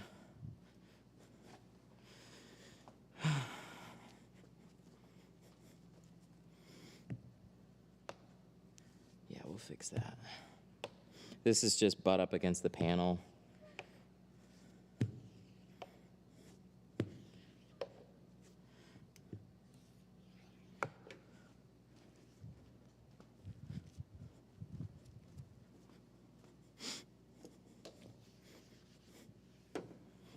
You know, I had somebody call before I went live, and they sounded so bummed out that they couldn't get their car in today. Like, I was almost having a hard time understanding their like, disbelief.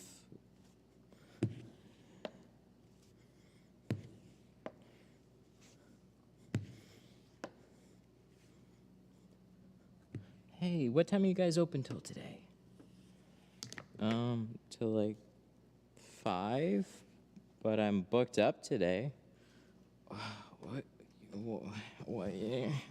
What? Yeah, my dude, you're calling the same day.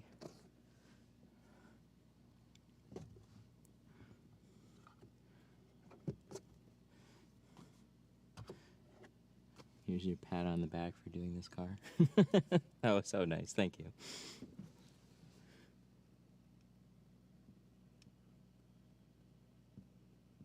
Yay. Okay, so we got like a finger shit there. We got that we gotta take care of. I'll get an Audi done in like a reasonable amount of time done, and then I'll spend probably another half an hour just doing like small touch-ups and stuff. So it's not done, it's just, it's in place.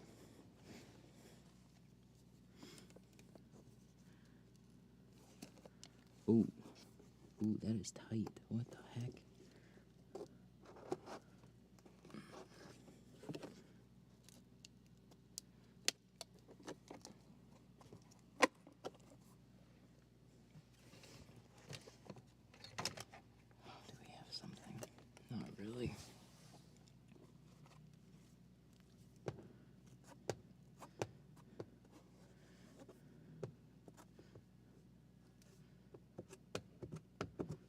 Cool.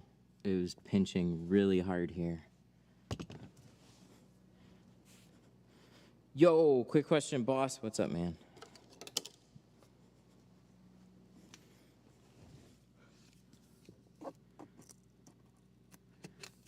Ah! Oh my God, don't do that. That was bad. Bad idea, bad idea, bad idea.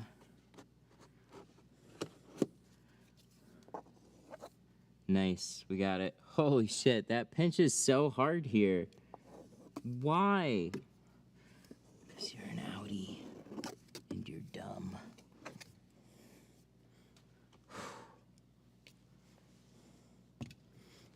So if you're short, you have a gap. If you're slightly wider than not having a gap, you're pinching up right against the paneling. And you gotta basically pry it back to get it to lay flush. That's like hyper obnoxious.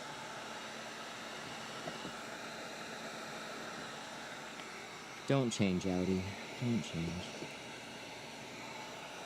I know you won't. I know you don't care.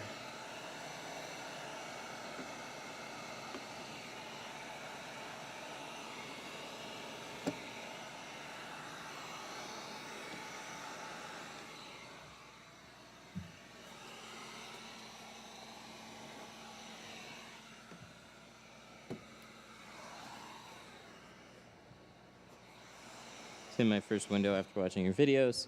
Tinted with Dollar Tree tools and AutoZone kit.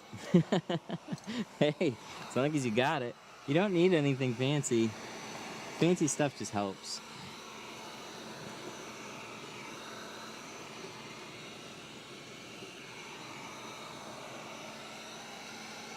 Fancy tools make life a little bit easier.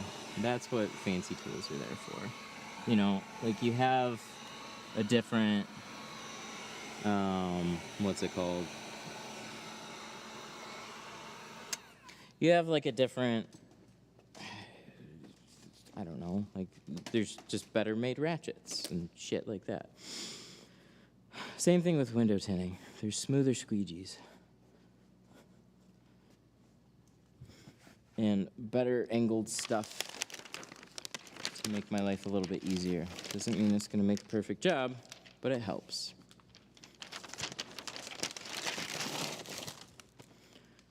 All right, let's wipe this guy off.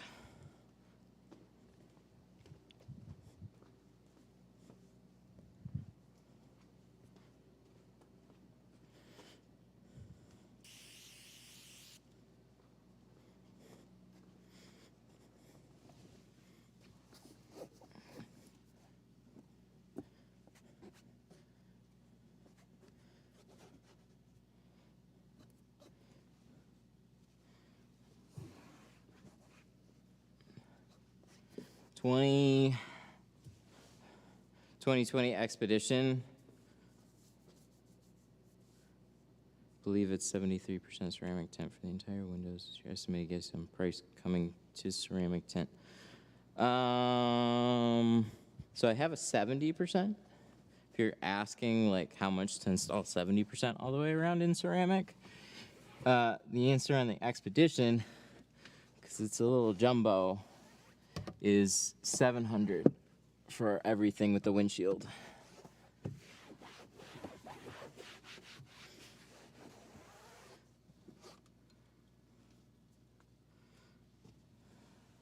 you have a video showing your tool wall? No. Because there's a lot on there. Actually, because I'm lazy. There's just one little guy right here.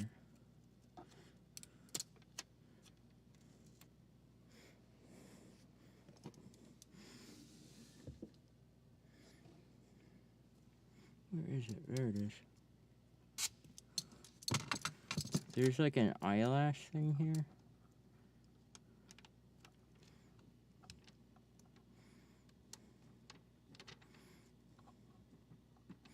Oh God. Why?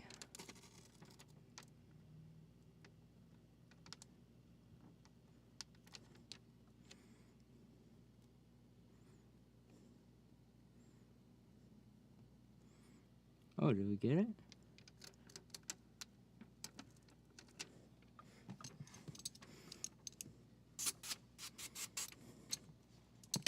I think we got it. That's what makes it such a hard spot to touch up anything, because the rest of it's already on there. It's already wiped off too.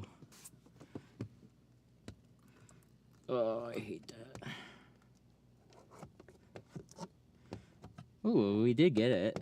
Hell yeah, I didn't think we even got it. My bad.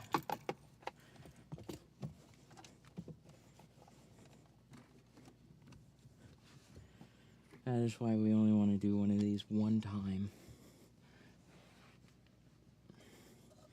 So it's tough. There was like one little like eyelash hair here. Not surprising because of all the shit that I had to tint around.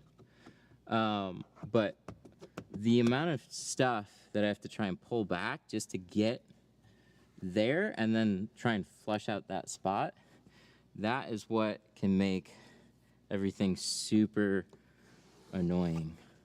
So something like this, yeah, I gotta peel back a lot of film, but I can wash that down kind of at an angle. If it was in the dead center of the window, that would probably not be able to be removed.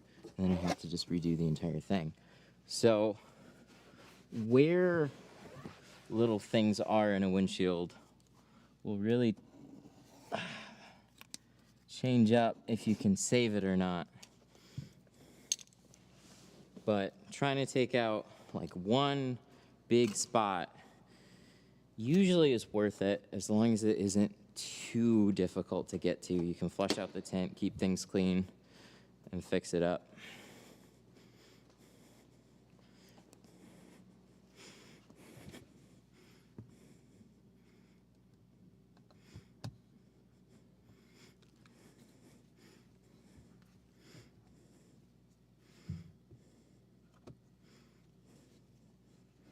Yay!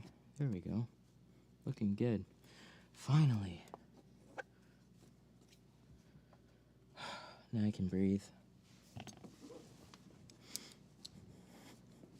How do you recommend charging for vehicles? I have 2 years experience tinting solo, just starting my own business, but won't be able to go legit with an LLC for 8 months. Why not? You just file. You just go, I want an LLC, and then boom, you get one.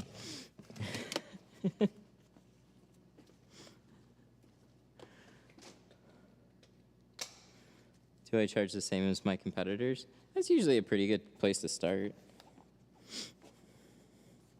A good tint job is a good tint job, especially when you're using good film. Shortchanging yourself on price is something that bleeds into the future. So if you charge like a little, it depends on what you're charging, but if like $20 is the difference in getting you clients and not getting you clients, that might just be too cheap in general, because somebody that's gonna not go somewhere because of $20 isn't my ideal client. So it kind of depends on like where you want to be. But charging what your competitors are charging is usually a safe bet, because that's where the market is at. So you kind of fit in line with a lot of other places. And so, especially with some of the more premium places, they're not going to buckle over like 20 or 30 bucks when they're in a higher range. It's more like 50, 100, 200. Stuff like that makes you go like, ooh.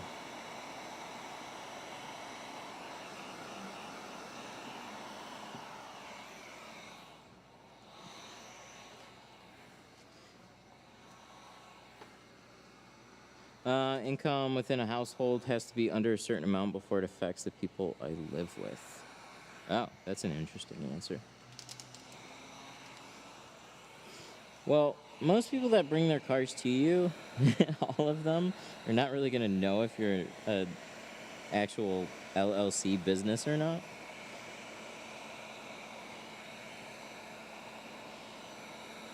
It just helps with all the other stuff.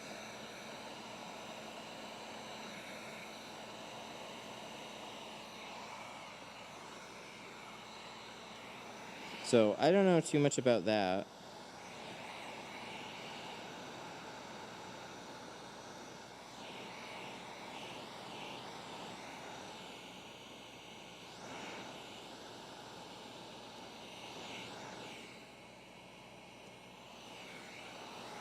I can only accept cash. Yeah, I kind of figured out that much. So how you want to run your business is your business.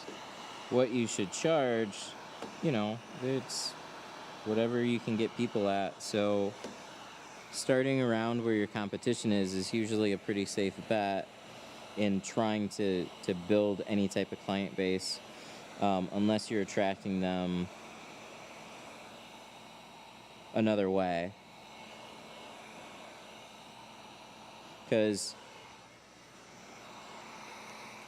if you get somebody that is just looking for tint and is called around to a few places, then you're competition.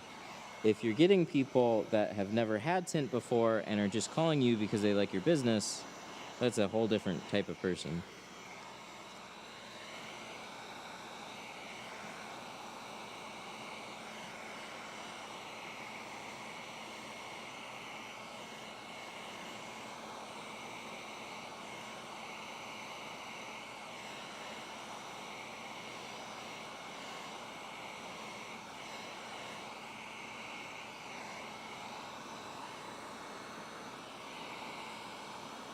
Oh, that's cool.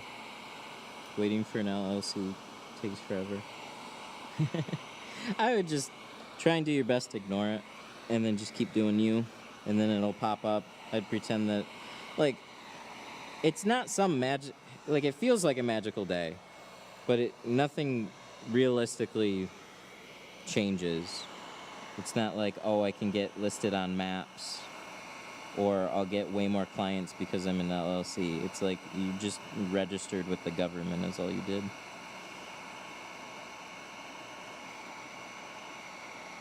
So you kind of feel a little different about your business, but, you know, whatever was going on before is just going to keep going on. You just now get to have an official business bank account.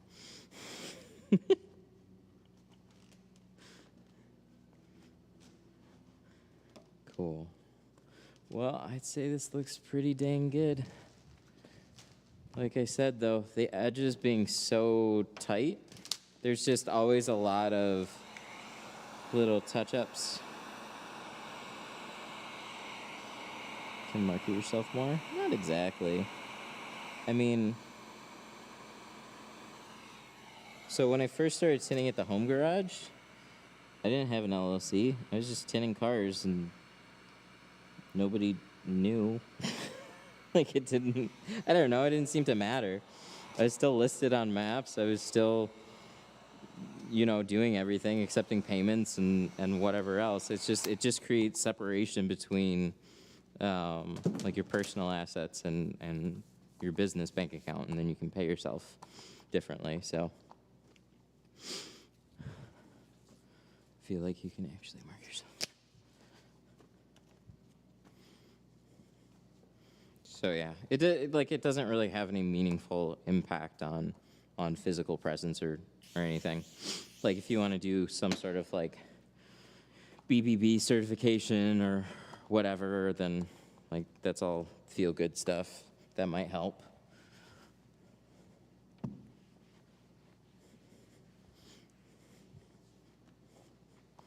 How is the good tint should be? Any recommendation? What? I don't even know exactly what you're asking.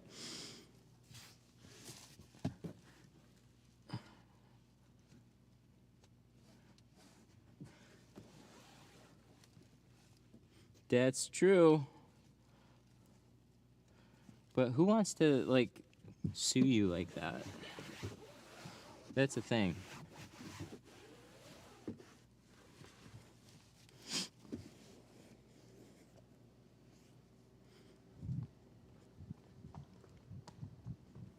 You gotta piss off somebody real bad to want to sue you for everything.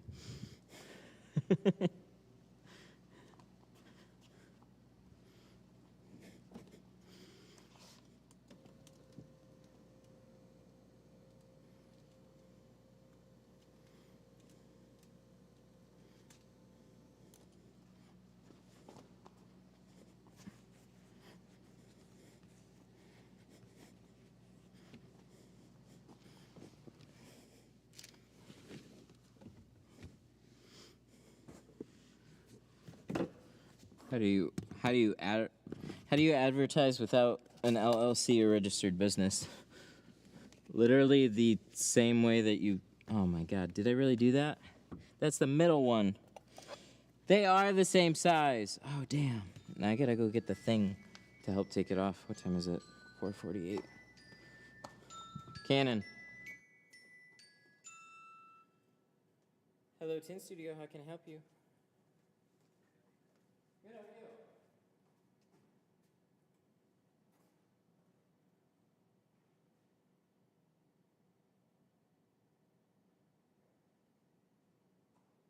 Sure, what kind of vehicle?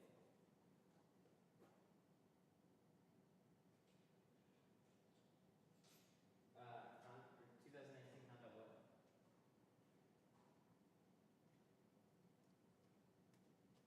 Oh, Civic Sport. Start at 290 for all the sides in the back.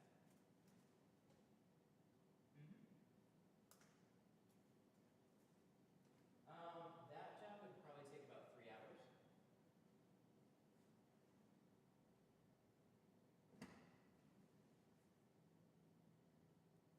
Is that something you want to schedule? No, everything's booked ahead of time. We're booking out about a week in advance right now.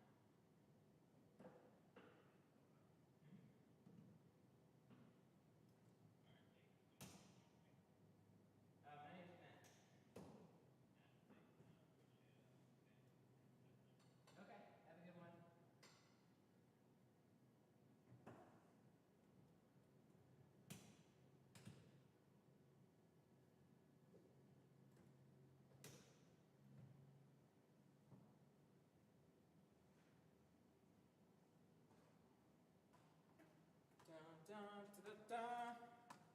Yeah, I think at this point batteries are everything's been used, so I don't really have a way to show, unfortunately, like the last little bit of touch up. But hang on, I'll be back in front of here.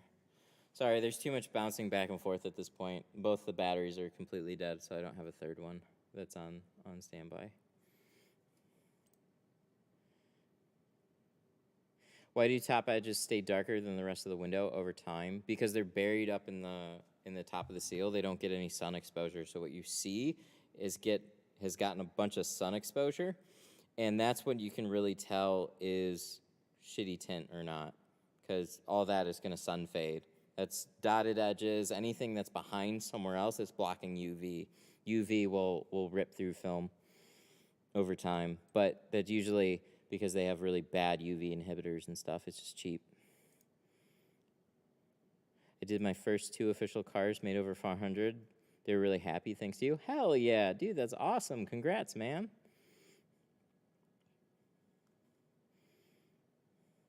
You need to buy carbon. No, you can still have that with a really nice, so that's where the color stable term comes in. So if you have a color stable dyed film, you can still have a really good film. And I install it all the time, and I install it with a lifetime warranty. So 5-6 years down the road, if that were to fade, that's covered under the warranty too. So I'd be really, really upset if that were the case.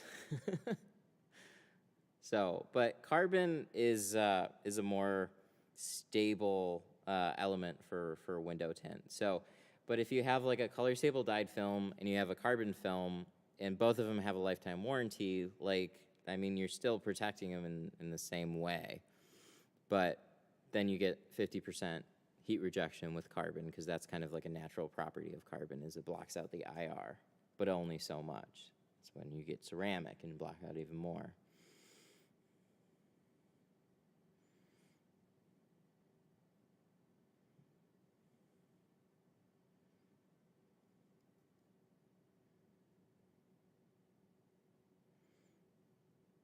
How do you charge for all windows, not windshield, in carbon? So on most vehicles for all the sides and the rear, it's $350. So there's not a huge price difference. So like $290 starting, $350 for carbon, $450 for ceramic without a windshield. Because carbon is really like there's already a lot of work that goes into the car just to get it in, cut, prepped, and installed. So a materials upgrade to something a little bit nicer is not going to be a big jump. So it's kind of worth it just to jump into the carbon at least. And then if you want to go for some better premium film, that's when you get ceramic. Okay, let me finish up a little bit of this. Just a little bit.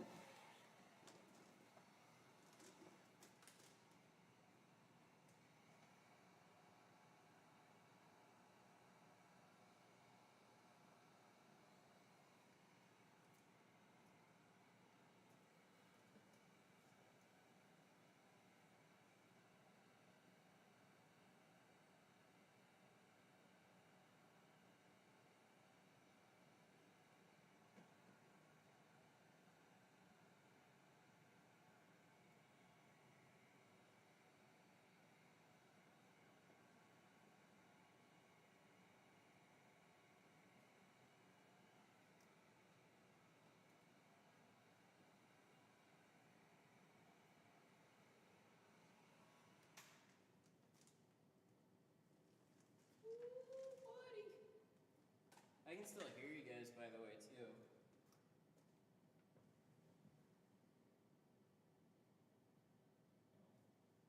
No. Come in here.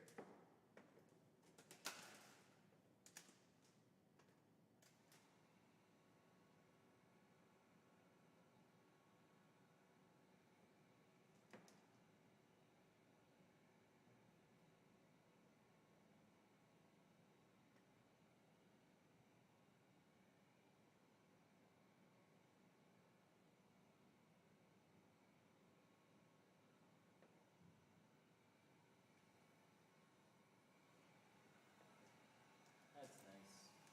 The longer this has to dry, the better.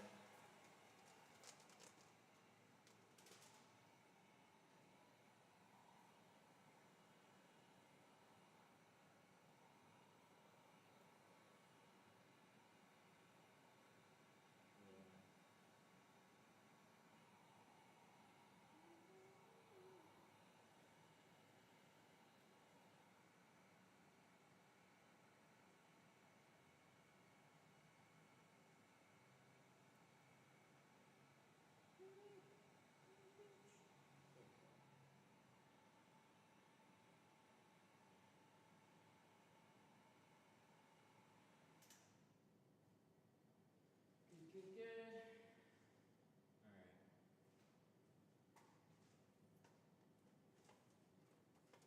Hey, you know what? I didn't realize. Well, I kind of did. It's 5. I should probably hop off here. May 10th. Hey, cool.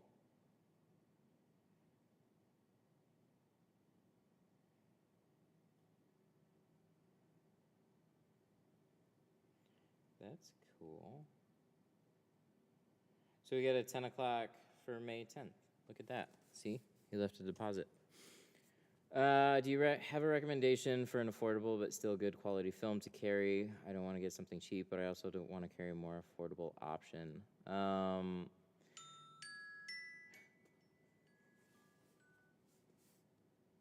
Hello, Tint Studio. How can I help you?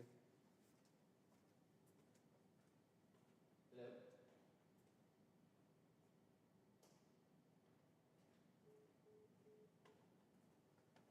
Well, that was annoying. All right, I gotta get all this set up or finished up really quick. So I'm probably gonna jump off here. Let me shout out some super chats. Why didn't the fog machines work today? They should have worked. Do I have to figure out what's going on with that? Damn, I didn't even notice. It's been a minute. I turned them on. They should have worked, but I guess they didn't. Anyways.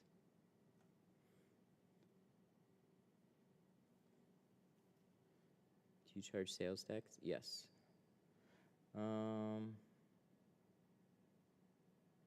So a good quality, I mean, I wouldn't go, I personally just don't like to go cheaper than something like Pro Classic, something that is a color stable lifetime film. You can potentially go with something less expensive that has a much, like maybe like a year warranty or something, and just hold it to that. The thing is, you don't have a big cost of materials for every car that you do. So, for example, if I go with a roll of film that is literally like cut in half, so if I'm spending like $200 on a roll of film, divide that by like 8 cars. And then if I'm doing if I get a roll of film for like $100, I just save 50% on film costs. But then if I discount the job to, let's say, from like $250 to like $150, I'm losing way more money than I'm saving on that cheaper roll of film. So that is a path I never like to go down. I would rather just carry a good, better, best option, one that I can stand behind, and start with something that's color stable. And then my upsells is then carbon and ceramic. So maybe finessing like, hey, we do like a good quality film to start, but we just don't carry as long of a warranty on it. You could potentially do that to try and encourage some upsells. But just going cheaper, it's not super great. I wish I could. I got other shit. Hang on. Let me see what I can touch up here. I still gotta. It's 5 o'clock. I still gotta let them know. So my my headset went completely dead. But let me just give a couple of shout outs first. I'll leave this on for a minute, and then pretend it doesn't exist. RGC, thank you so much. So super chats, RGC and Jet Black Tinting. Thank you so much for all the support today. I really, really appreciate it. So I'm just gonna do a little bit more touch up. I gotta put the third brake light in, and then maybe I can hop on, but this car just went longer like it usually does. How do you deal with felt seals? Tape them. What's your good and better option? So Pro Classic, C2 Carbon, Pro Nano, Ceramic. I'll be back. Let me finish.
Where's anything, man?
That's it. I think I'm done. So done.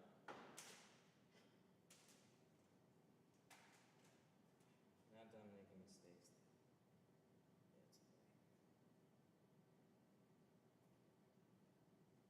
It's okay.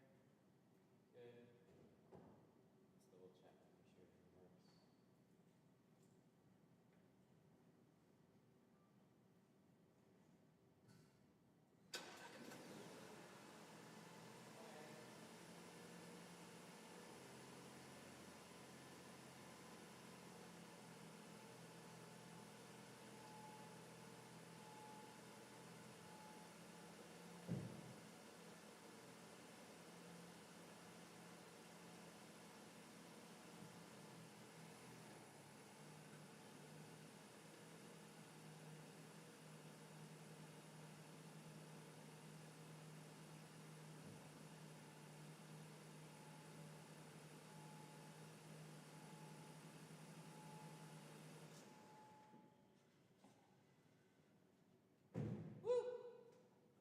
It works.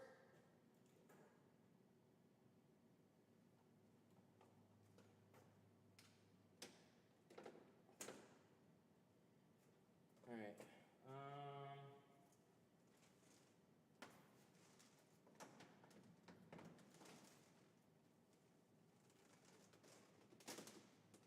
That's all good.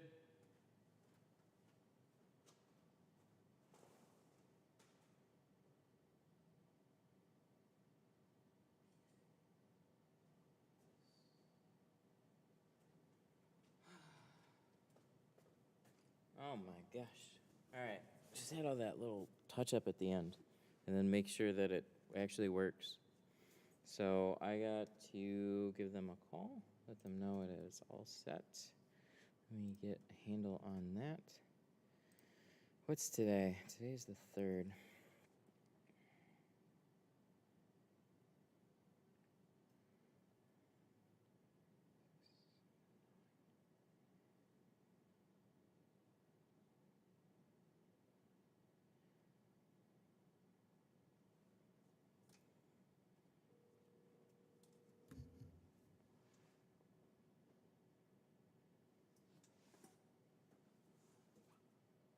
Hey Luke, this is Matt from the Tint Studio.